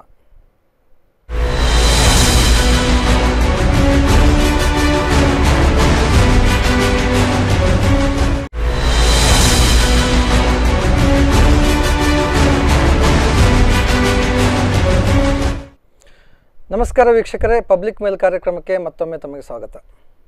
ನಾವೀಗ ರಾಷ್ಟ್ರೀಯ ಹೆದ್ದಾರಿ ಅಗಲೀಕರಣಗಳ ಸಾಧಕ ಮತ್ತು ಬಾಧಕಗಳ ಬಗ್ಗೆ ಚರ್ಚೆ ಮಾಡ್ತಾ ಇದ್ದೇವೆ. ಬನ್ನಿ, ಈ ಬಗ್ಗೆ ಸ್ಥಳೀಯರು, ಹೆದ್ದಾರಿಯಲ್ಲಿ ನಿತ್ಯ ಸಂಚರಿಸುವಂಥ ಸ್ಥಳೀಯರು ಏನು ಹೇಳ್ತಾರೆ ಅಂತ ಕೇಳಿ ನೋಡ್ಕೊಂಡ್ಬರೋಣ. ಮೊದಲು ಕಂಪ್ಲೀಟ್ ಮಾಡ್ಕೊಳ್ಬೇಕು. ರಸ್ತೆ ಕಾಮಗಾರಿ ಕಂಪ್ಲೀಟ್ ಆದ ನಂತರ ಟೋಲ್ ಗೇಟ್ ಮಾಡೋದಕ್ಕೆ ನಮ್ದೇನು ಅಬ್ಜೆಕ್ಷನ್ ಇಲ್ಲ, ನಾವು ಜನರು ಕೂಡ ಸಹಕಾರ ನೀಡಲಿಕ್ಕಿದ್ದೇವೆ. ಆದರೆ ರಸ್ತೆ ಕಾಮಗಾರಿ ಏನೂ ಆಗಿಲ್ಲ. ರಸ್ತೆ ಕಾಮಗಾರಿಗೂ ಟೋಲ್ ಗೇಟಿಗೂ ವ್ಯತ್ಯಾಸ ನೋಡಿದರೆ ಟೋಲ್ ಗೇಟ್ ಸಾಧಾರಣ ಇನ್ನೊಂದು 200 ವರ್ಷಕ್ಕೆ ಆ ಬಿಲ್ಡಿಂಗಿಗೆ ಏನು ತೊಂದರೆ ಇಲ್ಲ ಅನಿಸುತ್ತೆ. ಆ ರಸ್ತೆಗೆ ಒಂದು ವರ್ಷವೋ 2 ವರ್ಷವೋ ಇಲ್ಲದ ರೀತಿಯಂಥ ರಸ್ತೆ ನಿರ್ಮಾಣ ಆಗ್ತಾ ಇದೆ. ಇದು ತೀರಾ ಅವೈಜ್ಞಾನಿಕ. ಇದನ್ನು ನಮ್ಮ ಊರಿನ ಜನತೆ ಖಂಡಿತ ನಾವು ವಿರೋಧಿಸಲಿಕ್ಕಿದ್ದೇವೆ, ಪ್ರತಿಭಟನೆ ಮಾಡಲಿಕ್ಕಿದ್ದೇವೆ. ಟೋಲ್ ಗೇಟ್ ಅಂತೂ ಎಲ್ಲಾದ್ರೂ ಒಂದ್ ಕಡೆ ಆಗ್ಲೇಬೇಕು. ಸಾಸ್ತಾನದಲ್ಲಿ ಆಗ್ಬೋದು, ಸಾಲಿಗ್ರಾಮದಲ್ಲೂ ಅಥವಾ ಮತ್ತೊಂದು ಬದಿಯಲ್ಲಿ ಟೋಲ್ ಗೇಟ್ ಅಂತೂ ಆಗ್ಲೇಬೇಕು. ಯಾಕಂದ್ರೆ ಅದು ಸರ್ಕಾರ ಗುತ್ತಿಗೆ ಅಫಿಡವಿಟ್ ಅದೇ ರೀತಿ ಮಾಡಿಕೊಟ್ಟಿದ್ದಾರೆ. ಟೋಲ್ ಗೇಟ್ ಅಂತೂ ಆಗ್ಲೇಬೇಕು, ನಿರ್ಮಾಣ ಆಗಲೇಬೇಕು, ಅದನ್ನು ನಿರ್ಮಿಸ್ತಾ ಇದ್ದಾರೆ. ಅದ್ರ ಬಗ್ಗೆ ಆಕ್ಷೇಪ ಅಲ್ಲ.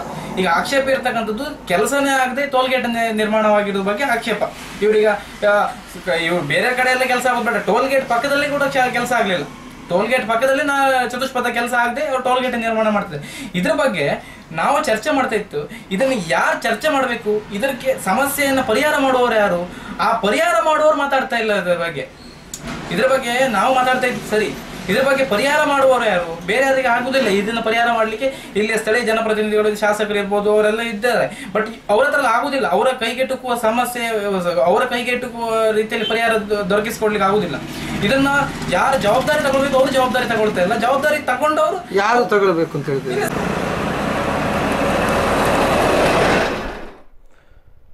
ವೀಕ್ಷಕರೇ, ಏನು ರಾಷ್ಟ್ರೀಯ ಹೆದ್ದಾರಿ ಅಗಲೀಕರಣ ಒಂದು ಪೂರ್ವ ಯೋಜಿತ ಪ್ರಕ್ರಿಯೆಯಾಗಿ ನಡೀತಾ ಇದೆ. ರಸ್ತೆ ಕಾಮಗಾರಿ ಅವಧಿ ಮುಗಿದ್ರು, ಪೂರ್ಣಗೊಳ್ಳದೇ ಇದ್ದರು. ಟೋಲ್ ಗೇಟ್ ನಿರ್ಮಾಣ ಭರದಿಂದ ಸಾಗ್ತಾ ಇದೆ. ಒಂದರ್ಥದಲ್ಲಿ ಸಾಮಾಜಿಕವಾಗಿ ಅಭಿವೃದ್ಧಿಯನ್ನು ಸಾಧಿಸ್ತೇವೆ ಅಂತ ಹೇಳ್ತಾನೆ ಕನ್ಯಾಕುಮಾರಿಯಿಂದ ಕಾಶ್ಮೀರದವರೆಗೆ ಹೋಗಲಿಕ್ಕೆ ಪ್ರಯಾಣಿಕರಿಗೆ ಅನುಕೂಲ ಮಾಡಿಕೊಡುವಂಥ 110 ಕಿಲೋಮೀಟರ್ ವೇಗದ ರಾಷ್ಟ್ರೀಯ ಹೆದ್ದಾರಿ ಅಗಲೀಕರಣದ ಒಂದು ಏನು ಕಾಮಗಾರಿ ಆಮೆಗತಿಯಲ್ಲಿ ನಡೀತಾ ಇದೆ.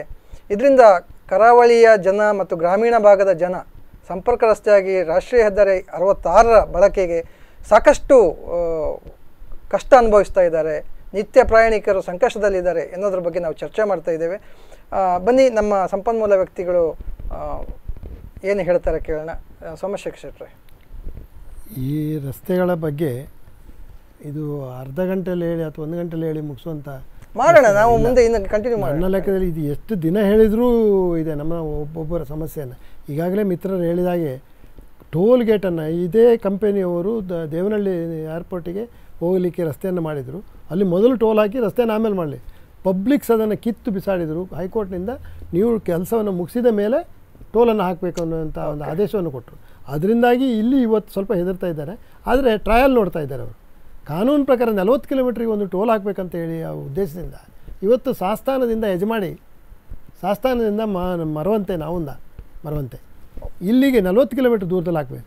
ಆದರೆ IRB ಅವರದ್ದು ಮತ್ತು ನವಯುಗದವರದ್ದು 2 ಟೋಲ್ ಇದೆ. ಇದ್ರ ಮಧ್ಯದಲ್ಲಿ ಇರ್ಕೊನ್ನವರದ್ದು ಒಂದು ಟೋಲ್ ಬಿದ್ದಿದೆ. ಆ ಟೋಲ್ನಲ್ಲಿ ಈಗಾಗಲೇ ನೋಡಿದ್ದೀವಿ ನೀವು, ಬಸ್ಸಿನವ್ರ ಹತ್ರ ಗಲಾಟೆ, ಪಬ್ಲಿಕ್ಸ್ ಹತ್ರ ಗಲಾಟೆ, 20 KA20 ಗಾಡಿಗಳು ಹೋಗಬಾರ್ದು. ಅಲ್ಲ, ಇರ್ಕೊನ್ನವ್ರು ಯಾಕೆ ಹಾಕಿದ್ರು ಅಂತ ಅವರು ಆ್ಯಕ್ಚುಲಿ ಅದು Nanthoor to BC road, Nanthoor to Surathkal KREC, ಇದೆರಡಕ್ಕೂ ಫೋರ್ಟ್ ಕನೆಕ್ಟಿವಿಟಿ ಫಂಡಲ್ಲಿ ಅವರು ಪೋರ್ಟ್ನಿಂದ ಸ್ವಲ್ಪ ಅದಕ್ಕೆ ಹಣ ಕೊಟ್ಟಿದ್ದಾರೆ. ಅವರು ಪೋರ್ಟ್ನ ಎದುರೇ ಹಾಕಬೇಕಂತ ಒಂದು ಕಾಂಕ್ರೀಟ್ನಲ್ಲಿ ಹೊಂಡ ಮಾಡಿದ್ದರು, ನೀವು ನೋಡಿರ್ಬೋದು. ಅದನ್ನು ಮುಚ್ಚಿದರು, ತಂದು ಇಲ್ಲ ಹಾಕಿದರು. ಇದನ್ನು ಯಾರು ತಂದು ಹಾಕಿದ್ದಾರೆ? ಮಿತ್ರರು ಹೇಳಿದಾಗೆ ಇದನ್ನು ಕೇಳೋರು ಯಾರು? ಯಾಕೆ ಉಡುಪಿಗೆ ಟೋಲ್ ಕೊಡಬೇಕು? ಮಂಗಳೂರಲ್ಲಿ ಯಾಕೆ ಟೋಲ್ ಇಲ್ಲ? ಹಾಗಾದರೆ ಹೆಜ್ಮಾಡಿ ಬಂದಾಗ ಮಂಗಳೂರಲ್ಲಿ ಟೋಲ್ ಬೇಡವಾ? ನಾವು ಹೊಡ್ಕೊಳ್ಳಿ ಅಂತಲ್ಲ. ಯಾಕೆ ಅದನ್ನು ಮಾಡಿದ್ದಾರೆ? ಜಿಲ್ಲಾಧಿಕಾರಿಗಳು ಕೇಳ್ಬೋದಲ್ಲ, ಉಡುಪಿ ಜಿಲ್ಲಾಧಿಕಾರಿಗೆ ಕೇಳ್ಬೋದು, ಮಂಗಳೂರು ಜಿಲ್ಲಾಧಿಕಾರಿಗಳು ಕೇಳ್ಬೋದು, MP ಅವ್ರು ಕೇಳ್ಬೋದಲ್ಲ. ಯಾಕೆ ಕೇಳ್ತಾ ಇಲ್ಲ? ನಮ್ಮ ಟೋಲ್ ಯಾಕೆ ಕಲೆಕ್ಟ್ ಮಾಡ್ತೀವಿ? ಅದು ಎಷ್ಟು 45 ರೂಪಾಯಿ. ಅಲ್ಲ, MP ಅವರು ಕೇಳಲಿಕ್ಕೆ ಬೇರೆ ಏನಾದರೂ ವ್ಯವಸ್ಥೆ ಆಗಿರ್ಬೋದು ಅಂತ. ಇಲ್ಲ, ಅದು ನಾವು ಹೇಳಲಿಕ್ಕೆ ಆಗೋದಿಲ್ಲ. ಅಂದರೆ ಅವರ ಗಮನಕ್ಕೆ, MP ಅವರ ಗಮನಕ್ಕೂ ಇಲ್ವಾ ಅಂತ ಹೇಳುವಂಥ ಇದೆ. MP ಅವರ ಗಮನಕ್ಕೆ ಇದೆ ಖಂಡಿತವಾಗಿ. ಅದನ್ನು ಸರಿಯಾಗಿ ನೋಡ್ಕೊಳ್ಬೇಕಾಗಿತ್ತು, ಅಥವಾ ಮೀಟಿಂಗ್ ಕರೆದು ಯಾಕೆ ಏನು ಅಂತ ಹೇಳುವಂಥದ್ದು ಅವ್ರಿಗೆ ಕರೀಲಿಕ್ಕೆ ಸಾಧ್ಯತೆ ಇದೆ. ಎಲ್ಲೇ ಕೇಂದ್ರದ ಮಂತ್ರಿಗಳ ಹತ್ರ ಕಾಂಟ್ಯಾಕ್ಟ್ ಮಾಡಿ ಏನಂತ ಹೇಳಿ ಅವ್ರು ಕೇಳಬೇಕು. ವಿನ ನಾವು ನೋಡಿದ್ದೇವೆ ಡೆಲ್ಲಿಯಲ್ಲಿ, ನಮಗೆ ಹೋಗಬೇಕಾದ್ರೆ ಅಭಿಮನ್ಯು ಚಕ್ರವ್ಯೂಹವನ್ನು ದಾಟಿ ಹೋಗಿದಾಗೆ 9 ಬಾಗಿಲು ದಾಟಿ ಅವರ ಚೇಂಬರಿಗೆ ಹೋದಾಗಲೂ ಗೌರವ ಇಲ್ಲ. ನಾವು ದಕ್ಷಿಣ ಭಾರತದವರು ಅಂದರೆ ಅವರಿಗೆ ಲೆಕ್ಕದೊಳಗೆ ಅಲ್ಲ. ನೀವು ದಕ್ಷಿಣ ಭಾರತದವ್ರಿಗೆ ಎಷ್ಟು ಕೊಡೋದು ಇವರೇನು ಕೈಯಿಂದ ಕೊಡ್ತಾರೆ? ಕೊಡೋದು ಎಷ್ಟು ಕೊಡೋದು ಅಂತ ಹೇಳಿದರೆ ಇವರು ಮಾಡಿದಿಷ್ಟೇ ಅಲ್ವ. ಇದನ್ನು ಗುತ್ತಿಗೆ ಪ್ರಕಾರ 60-40% ಟೆಂಡರ್ ಹಾಕಿದ್ದಾರೆ. ಹೌದು, 980 ಕೋಟಿ ರೂಪಾಯಿ ಟೆಂಡರ್ ಇದ್ದದ್ದನ್ನು ಯಾರೂ ಹಾಕಲಿಲ್ಲ ಅಂತೇಳಿ 640 ಕೋಟಿಗೆ ಟೆಂಡರ್ ಹಾಕಿದರು. ಆವಾಗ ಬ್ರಿಡ್ಜನ್ನು ಬಿಟ್ಟರು. ಪುನಃ 10 ಕೋಟಿಗೆ ಒಂದು ಟೋಲ್ ಹಾಕಿದೆ, ಖರ್ಚು ಮಾಡಿದರೆ ಮಾತ್ರ ಟೋಲ್ ಹಾಕ್ಬೋದು ಅನ್ನುವಾಗ 700 ಚಿಲ್ಲರೆ ಕೋಟಿಗೆ ಬಂದರು. ಇದು ಏನು? ಅದು ಅಲ್ಲದೆ ಕುಂದಾಪುರದ ಫ್ಲೈಓವರ್ ಅದು ಎಕ್ಸ್ಟ್ರಾ. ಈ ಎಂಬ್ಯಾಕ್ಮೆಂಟಿನ ನಾವು ಕೇಳೋದು, ಎಂಬ್ಯಾಕ್ಮೆಂಟಿನ ಹಣಕ್ಕೆ ಮಣ್ಣು ತುಂಬುವಂಥ ಹಣದ್ದು ನಮಗೆ ಗೋಡೆ ಬರ್ತದೆ. ನಮ್ಮ ಕುಂದಾಪುರದಲ್ಲಿ ಇರುವಂಥ ಪಾಪ್ಯುಲೇಷನಿಗೆ 40,000 ಪಾಪ್ಯುಲೇಷನಿಗೆ ಕುಂದಾಪುರ ಶಾಸ್ತ್ರಿ ಸರ್ಕಲ್ನಿಂದ ಹೋಗುವಂಥ ಒಂದು ಎಂಟ್ರೆನ್ಸ್ ಬಿಟ್ಟರೆ ಅಲ್ಲಿ ಚಿಕ್ಕನ್ಸಾಲ್ ರೋಡಲ್ಲಿ ಹೊರಗೆ ಬರಲಿಕ್ಕೆ ಮಾತ್ರ ರಸ್ತೆ. ಬಟ್ ನೀವು ಹೇಳಿದಾಗೆ ಆರಂಭದಲ್ಲಿ ಈ ಏನು ರಾಷ್ಟ್ರೀಯ ಹೆದ್ದಾರಿ ಅಗಲೀಕರಣದ ಏನು ಟೆಂಡರ್ ಆಯಿತು, ಆ ಹಂತದಲ್ಲಿ ಜನರಿಗೆ ಮಾಹಿತಿ ಇರಲಿಲ್ಲ ಅನ್ನುವಂಥದ್ದು ಸ್ಪಷ್ಟ ಇದೆ. ಯಾಕೆಂತ ಕೇಳಿದ್ರೆ, ನೀವು ಒಂದು ಏನು ಆವಾಗ ಹೋರಾಟ ಸಮಿತಿ ಮಾಡ್ಕೊಂಡ್ರಿ, ಎಕ್ಸ್ಪ್ರೆಸ್ ಹೈವೇ ಒತ್ತಾಯ ಸಮಿತಿ ಅಂತ ಒಂದು ಮಾಡಿದ್ರಿ. ಅಲ್ಲಿ ಸಾಕಷ್ಟು ರಸ್ತೆಯಿಂದ ಏನು ಬಾಧಕಗಳಾಗ್ತದೆ ಅನ್ನೋದ್ರ ಬಗ್ಗೆ ಜಾಗೃತಿ ಮೂಡಿಸಿದ್ರಿ. ಆ ಸಂದರ್ಭ ಸಾಲಿಗ್ರಾಮ ಮತ್ತು ಇನ್ನು ಕೆಲವು ಕಡೆಯಲ್ಲಿ ನಿಮ್ಮ ವಿರುದ್ಧ ಒಂದು ಆ ಸ್ಥಳದಲ್ಲಿ ಪ್ರತಿಭಟನೆ ಅಂತ ಒಂದು, ನಮ್ಮ ಮಕ್ಕಳ ಕಾಲಕ್ಕಾದ್ರೂ ನಾವು ರಸ್ತೆ ನೋಡುವ ಯೋಗವನ್ನು ನೀವು ಹಾಳು ಮಾಡ್ತಿದ್ರಿ ಅನ್ನುವಂಥ ಒಂದು ನೇರ ಆರೋಪವನ್ನು ಮಾಡಿದ್ರು. ಇವತ್ತು ಅಲ್ಲಿ ಜನ ಕಷ್ಟ ಅನುಭವಿಸ್ತಾ ಇದ್ದಾರೆ. ಒಂದು ಹಂತದಲ್ಲಿ ನೀವು ಹೇಳಿದ ಹಾಗೆ ಏನು ನಮ್ಮ ಜನ ಅಭಿವೃದ್ಧಿ ಅಂತ ಹೇಳಿದ ಕೂಡಲೇ ನಾವೇನು ಆಸೆ ಪಡ್ತೇವೆ, ಬಟ್ ಇಲ್ಲಿ ನಮಗೆ ಅದು ನಿರಾಸೆ ಆಗುವಂಥ ಒಂದು ವ್ಯವಸ್ಥೆ ನಮ್ಮ ಜನಪ್ರತಿನಿಧಿಗಳು ಮತ್ತು ಇಲಾಖೆ ಮಾಡ್ತಾ ಇದೆ ಅಂತ ಅನ್ಸುತ್ತೆ. ಮತ್ತು ನಮ್ಮ ಇಲ್ಲಿ ಸಮಸ್ಯೆ ಏನು ಗೊತ್ತಾ ನಿಮಗೆ? ನಮ್ಮ ಜನಪ್ರತಿನಿಧಿಗಳ ಹತ್ರ ಹೇಳಿದ್ರು, ನಾನೊಬ್ಬ ಜನಪ್ರತಿನಿಧಿ, ನನಗೆ ಕೇಳಲಿಕ್ಕೆ ಅವಕಾಶ ಇದೆ, ನಾನಲ್ಲದೆ ಮತ್ತಾರು ಕೇಳುವುದು, ಅಥವಾ ಜಿಲ್ಲಾಡಳಿತದವರು ಕೇಳಬೇಕು ವಿನ ಒಬ್ಬೊಬ್ಬ ವ್ಯಕ್ತಿ ಕೇಳಲಿಕ್ಕೆ ಸಾಧ್ಯ ಇಲ್ಲ. ನಾನು ಈಗಾಗಲೇ ಹೇಳಿದಾಗೆ ಡೆಲ್ಲಿವರೆಗೆ ಹೋದ್ರೂ ನಮ್ಮನ್ನು ಮಾತನಾಡಿಸೋರೇ ಇಲ್ಲ. ನಮ್ಮನ್ನಂದರೆ ಒಂಥರ ಅಸ್ಪಷ್ಟ ರೀತಿಯಲ್ಲಿ ನೋಡ್ತಾರೆ, ನಮ್ಮನ್ನು ಮಾತಾಡಲಿಕ್ಕೆ ಬಿಡುವುದಿಲ್ಲ. ಅದಕ್ಕಾಗಿ ಯಾರು ಮಾತಾಡಬೇಕು? MP ಅವರು ಮಾತಾಡಬೇಕು. MP ಅವ್ರ ಗಮನಕ್ಕೆ ಬರುವುದಿಲ್ಲ. ಆದರೆ MP ಅವ್ರ ಗಮನಕ್ಕೆ ಬಂದಾಗ, ನಾವು ಗಮನಕ್ಕೆ ತಂದಾಗಲಾದರೂ ಅದನ್ನು ಅವರು ಚಿಂತನೆ ಮಾಡಬೇಕು. ಅಥವಾ ಮಾತುಕತೆ ಮುಖಾಂತರ ಏನು ಮಾಡಿದರೆ ಸರಿಯಾಗ್ತದೆ, ಯಾವ ರೀತಿ ಮಾಡಬೇಕು, ಯಾವ ರೀತಿ ಫ್ಲೈಓವರ್ ಮಾಡಬೇಕು. ಅದೇ ನಾವೇನು ತಂತ್ರಜ್ಞರಲ್ಲ. ನಮ್ಮಲ್ಲಿ ಎಷ್ಟು ಇಂಜಿನಿಯರಿಂಗ್ ಕಾಲೇಜ್ಗಳಿವೆ. ಓಕೆ, ಇಲ್ಲಿಂದ ಆದವರೇ ಅಲ್ಲಿ ಹೋಗುವುದಲ್ಲ ನಾಳೆ ಇಂಜಿನಿಯರ್ ಆಗಿ. ಅವರು ಅಥವಾ ಅವ್ರಿಗೆ ಕಲಿಸಿದವರೇ ಅವ್ರಿಗೆ ಕಲಿಸಿದ್ದು ಇವರೇ ಅಲ್ವಾ. ಹಾಗಾಗಿ ಅದನ್ನು ಯಾವ ರೀತಿ ಮಾಡ್ಬೋದು, ರಾಷ್ಟ್ರೀಯ ಹೆದ್ದಾರಿ ಯಾವ ರೀತಿ ಮಾಡಿದರೆ ಸರಿಯಾಗ್ತದೆ, ಫ್ಲೈಓವರ್ ಮಾಡಿದರೆ ಎಷ್ಟು. ಕುಂದಾಪುರದಲ್ಲಿ ಫ್ಲೈಓವರ್ ಮಾಡುವಾಗ ಕಾಂಕ್ರೀಟು ಪೈಲ್ಸ್ ಹೊಡಿಲಿಕ್ಕೆ ಆಗೋದಿಲ್ಲ, ಬೋರ್ ಹಾಕ್ಲಿಕ್ಕೆ ಆಗೋದಿಲ್ಲ, ಸಾಫ್ಟ್ ರಾಕ್ ಇದೆ ಅಂತ ಹೇಳಿದರು. ನಾನು ಹೇಳಿದೆ 5 ಲಕ್ಷ ಲೀಟ್ರ್ ನೀರಿನ ಟ್ಯಾಂಕೇ ನಿಂತಿದೆ ಸ್ವಾಮಿ, ನಿಮ್ಮದು ಏನು ಇದು ದೊಡ್ಡ ಅಲ್ಲಿ ಮಾತಾಡಲಿಲ್ಲ. ಹೀಗೆ ಅವರಿಗೂ ನಾವು ಉತ್ತರಕ್ಕೆ ಪ್ರತ್ಯುತ್ತರವನ್ನು ಕೊಟ್ಟರೆ, ನಮ್ಮ ಮಿತ್ರರು ಹೇಳಿದಾಗೆ ಅವರಿಗೆ ಯಾರು ಮಾಡಬೇಕು, ಯಾರ ಹತ್ರ ಕೇಳಬೇಕನ್ನುವಂಥ ಮಾಹಿತಿಯನ್ನು ಮಾಧ್ಯಮದವರು, ದಯವಿಟ್ಟು ಮಾಧ್ಯಮದವರು ಇದನ್ನು ವಾರವಾರವೂ ಅದನ್ನು ಹೇಳಿದರೆ. ಇವತ್ತು ಮೊನ್ನೆ ನಾನು ನೋಡ್ತೇನೆ, ಪಡುಬಿದ್ರಿಯಲ್ಲಿ SP ಅವರು ಹೋಗಿ ನಿಂತು ಇಷ್ಟು ಬಿಡಬೇಕು, ಜಾಗ ಬಿಡಬೇಕು ಅಂತ ಹೇಳಿ ಅವ್ರು ಬೆಳಗಿಂದ ಸಂಜೆವರೆಗೆ ನಿಂತು ಅದರ ದಾರಿಯನ್ನು ಬಿಡಿಸಿಕೊಟ್ರು. ಅಲ್ಲಿ ಪಡುಬಿದ್ರಿಯಲ್ಲಿ ರಸ್ತೆ ಬರುವುದೇ ಇರಲಿಲ್ಲ. ಪಡುಬಿದ್ರಿಯಲ್ಲಿ ಪೂರ್ವಕ್ಕೂ, ಮೂಲ್ಕಿಯಲ್ಲಿ ಪಶ್ಚಿಮಕ್ಕೂ, ಬಪ್ಪನಾಡು ದೇವಸ್ಥಾನದಿಂದ ಪಶ್ಚಿಮಕ್ಕೂ ಪ್ರಥಮ ಹಂತದ ಎಸ್ಟಿಮೇಟ್ನಲ್ಲಿ ಬೈಪಾಸ್ ಇತ್ತು. ಇದನ್ನು ಬೈಪಾಸನ್ನು ಒಳಗೆ ತಂದರು, ಬೈಪಾಸ್ ಬಿಟ್ಟರು. ಯಾಕೆ ಬಿಟ್ಟರು ಅಂತ ಕೇಳಿದರೆ ಯಾರ ಹತ್ರ ಕೇಳಿತಾರೆ. ಅದನ್ನು ಬಿಟ್ಟದ್ದು ಯಾಕೆ, ಇದನ್ನು ಯಾಕೆ ಮಾಡ್ತಾರೆ. ಈಗ ಇದರೊಳಗೆ ಇಕ್ಕಟ್ಟಿನಲ್ಲೇ ಹೋಗ್ಬೇಕಂತ ಹೇಳೋದು, ದಿನಾ ರೋಡ್ ಬ್ಲಾಕ್ ಆಗುವಂಥದ್ದು. ಕುಂದಾಪುರದಿಂದ ಬಸರೂರು ಕ್ರಾಸ್ನಲ್ಲಿ ಯಾಕೆ ಬಸರೂರು ಕ್ರಾಸ್ನಲ್ಲಿ 1.5 ಮೀಟ್ರ್ ರೋಡನ್ನು ಹೈಟ್ ಮಾಡಿದ್ದಾರೆ, ಅದು ಗೊತ್ತೇ ಇಲ್ಲ ಯಾರಿಗೂ. ಅಲ್ಲಿಂದ ಕುಂದಾಪುರದಲ್ಲಿ ಹೇಳಬೇಕಂತ ಹೇಳಿದರೆ, ಕುಂದಾಪುರದ ಬಂಡಾರ್ಸ್ ಕಾಲೇಜಿನ ಮಧ್ಯದಲ್ಲಿ ಹೋಗಿ ಬರೆಕಟ್ಟಿನಲ್ಲಿ ಹೋಗಿ ಅದು ಕೋಡಿ ಅಳಿವೆಗೆ ಹೋಗಬೇಕು ನೀರು.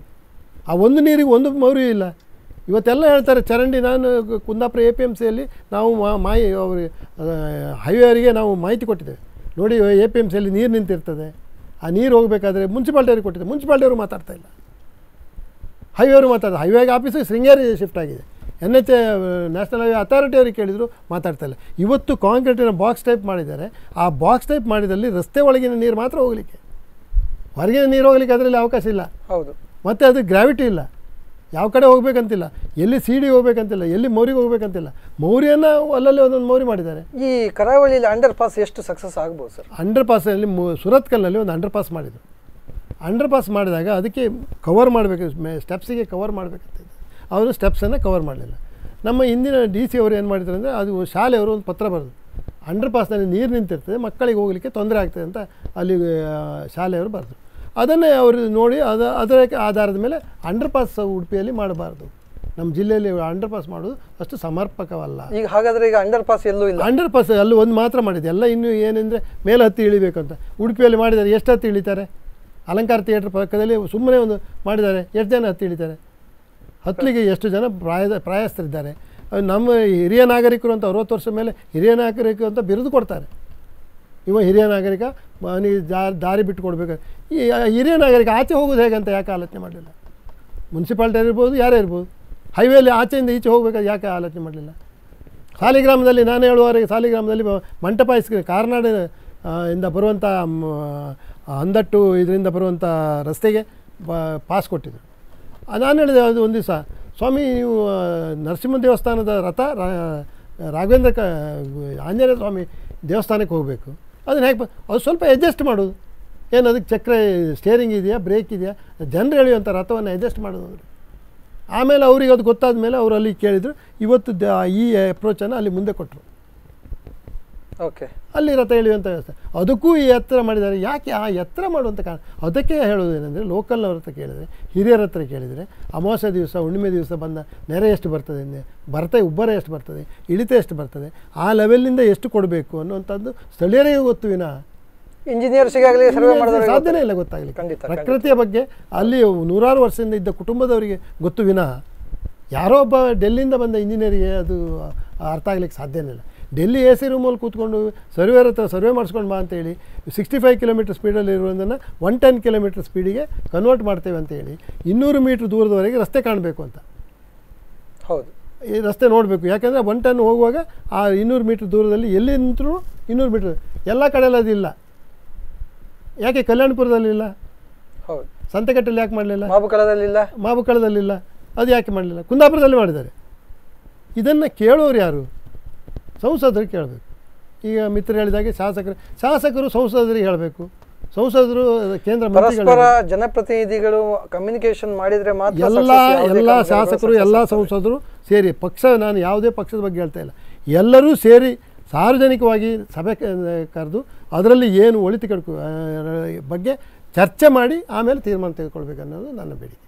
ಸೊ ಈಗ ಸೋಮಶೇಖರ್ ಶೆಟ್ಟರೆ, ಅಲ್ಟಿಮೇಟ್ ಈಗೇನು ಅಭಿವೃದ್ಧಿ ಕಾಮಗಾರಿಗಳು ನಡೀತಾ ಇದೆ, ಏನು ವರ್ಷದ ಮುಕ್ತಾಯದ ಅವಧಿ ಮುಗಿದು 2 ವರ್ಷ ಆಗ್ತಾ ಬಂತು, ಫೈನ್ ಕೇಳಿದರೆ ಫೈನ್ ಹಾಕಿದ್ದೆ. ಈಗ ನಿಮ್ಮ ಅಭಿಪ್ರಾಯ, ನೇರವಾದ ಅಭಿಪ್ರಾಯಗಳು ಏನು ಈ ಕಾಮಗಾರಿಯ ಬಗ್ಗೆ ಮತ್ತು ಈ ಆಗ್ತಾ ಇರುವಂತಹ ಅನಾಹುತಗಳ ಬಗ್ಗೆ? ಅನಾಹುತಗಳ ಬಗ್ಗೆ ಅದು ಕೆಲವೆಲ್ಲ ಸೃಷ್ಟಿ ಮಾಡಿದ್ದಾರೆ, ಕೆಲವು ಪ್ರೈವೇಟ್ನವರು ತೆಗಿಲಿಲ್ಲ ಅದು ಇದು ಅಂತ ಹೇಳುವಂಥ ಉತ್ತರವನ್ನು ಕೊಡ್ತಾರೆ. ಮತ್ತು ಎಲೆಕ್ಟ್ರಿಕ್ ಲೈನ್ ತೆಗಿಲಿಲ್ಲ, ಅವರು ಇದು ಮಾಡಿ ಕೊಡಲಿಲ್ಲ, ಅದನ್ನು ಮಾಡಬೇಕಿತ್ತು, ಪೈಪ್ಲೈನ್ ಹಾಕಿ ಕೊಡಲಿಲ್ಲ, ಅದೆಲ್ಲ ತೊಂದರೆಯನ್ನು ಅವರು ಮುಂದಿಡ್ತಾರೆ. ಆದರೆ ಅದೆಲ್ಲ ಮಾಡಿಕೊಡ್ಬೇಕಾದ್ದು ರಾಜ್ಯ ಸರ್ಕಾರದ ನಮ್ಮ ಜಿಲ್ಲಾಡಳಿತದವರು ಅದರ ಬಗ್ಗೆ ವ್ಯವಸ್ಥೆಗಳನ್ನ ಮಾಡಿ, ಲ್ಯಾಂಡ್ ಎಕ್ವಿಸಿಷನ್ ಎಲ್ಲದನ್ನು ಅವ್ರು ಮಾಡಿಕೊಡ್ಬೇಕಾಗಿತ್ತು. ಆದರೆ ಇವರಿಗೆ ಟೈಮ್ ಬಾಂಡ್ ಕೊಟ್ಟಿದ್ದಾರೆ, ಟೈಮ್ ಬಾಂಡ್ ಕೊಟ್ಟೋದಕ್ಕೆ ಆ ಟೈಮ್ ಒಳಗೆ ಮಾಡದಿದ್ದಕ್ಕಾಗಿ ಅವರಿಗೆ ಫೈನ್ ಹಾಕ್ತಾ ಇದ್ದೇವೆ ಅಂತ ಹೇಳುವಂಥ ಮಾತನ್ನು ಎಷ್ಟು ಸತ್ಯವೇ ಎಷ್ಟು ಸುಳ್ಳೋ ಗೊತ್ತಿಲ್ಲ.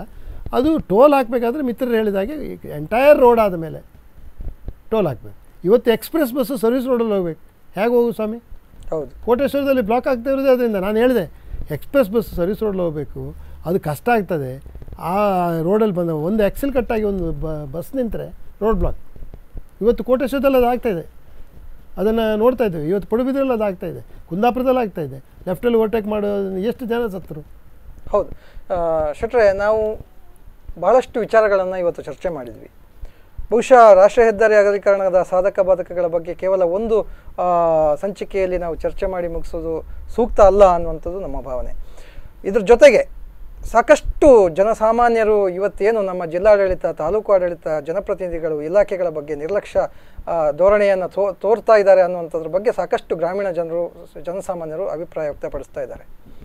ನಮ್ಮ ಅಭಿವೃದ್ಧಿಯ ಹಿತದೃಷ್ಟಿಯನ್ನು ಇಟ್ಟುಕೊಂಡು ಯಾವುದೇ ಅಧಿಕಾರಿಗಳಾಗಲಿ ಜನಪ್ರತಿನಿಧಿಗಳಾಗಲಿ ಪ್ರಾಮಾಣಿಕವಾದ ಪ್ರಯತ್ನವನ್ನು ಮಾಡಿದರಷ್ಟೇ ನಿಜವಾದ ಅಭಿವೃದ್ಧಿ ಸಾಧ್ಯ ಅನ್ನುವಂಥ ಕಲ್ಪನೆಯ ಜೊತೆಗೆ ಇನ್ನು ಮುಂದಿನ ದಿನಗಳಲ್ಲಾದರೂ ಜಿಲ್ಲಾಧಿಕಾರಿಗಳು ಹಾಗೂ ಸಂಸದರು ಮತ್ತು ಶಾಸಕರು ಕೊನೆಯ ಪಕ್ಷ ಆಗಿರೋದನ್ನು ಹಾಗೆಯೇ ಬಿಟ್ಟು ಮುಂದೆಗಾದರೂ ಒಂದು ಯಶಸ್ವಿಯಾದ ಒಂದು ಅಭಿವೃದ್ಧಿ ಕಾರ್ಯದತ್ತ ಮನ ಮಾಡಲಿ, ಸಂಬಂಧಪಟ್ಟ ಇಲಾಖೆಗಳನ್ನು ರಾಜ್ಯದಿಂದ ರಾಷ್ಟ್ರಮಟ್ಟದವರೆಗೆ ಆ ಒಂದು ಸಮಸ್ಯೆಗಳನ್ನ ಎತ್ತಿಕೊಂಡು ಹೋಗಲಿ, ಗ್ರಾಮೀಣ ಜನರ ಬದುಕಿಗೆ ಒಂದು ಆಶಾಕಿರಣವಾಗಲಿ ಅಂತ ಭಾವಿಸ್ತಾ ನಮ್ಮ ಇವತ್ತಿನ ಸಂಚಿಕೆಯನ್ನು ಮುಗಿಸ್ತಿದ್ದೇವೆ.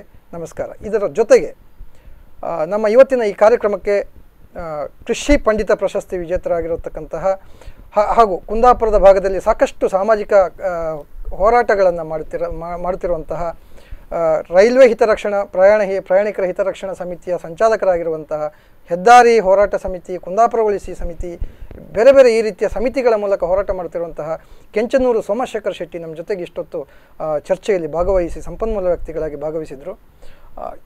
ಸೋಮಶೇಖರ್ ಶೆಟ್ಟರೆ, ನೀವು ಇಷ್ಟೊತ್ತು ನಮ್ಮ ಜೊತೆಗೆ ಸಮಯವನ್ನು ಕಳೆದದಕ್ಕೆ, ನಮ್ಮ ಸ್ಪಂದನ ವಾಹಿನಿಯ ವೀಕ್ಷಕರಿಗೆ ಸಾಕಷ್ಟು ಮಾಹಿತಿಗಳನ್ನು ಕೊಟ್ಟದಕ್ಕೆ ನಿಮಗೆ ಸ್ಪಂದನ ವಾಹಿನಿ ಕಡೆಯಿಂದ ಧನ್ಯವಾದಗಳು.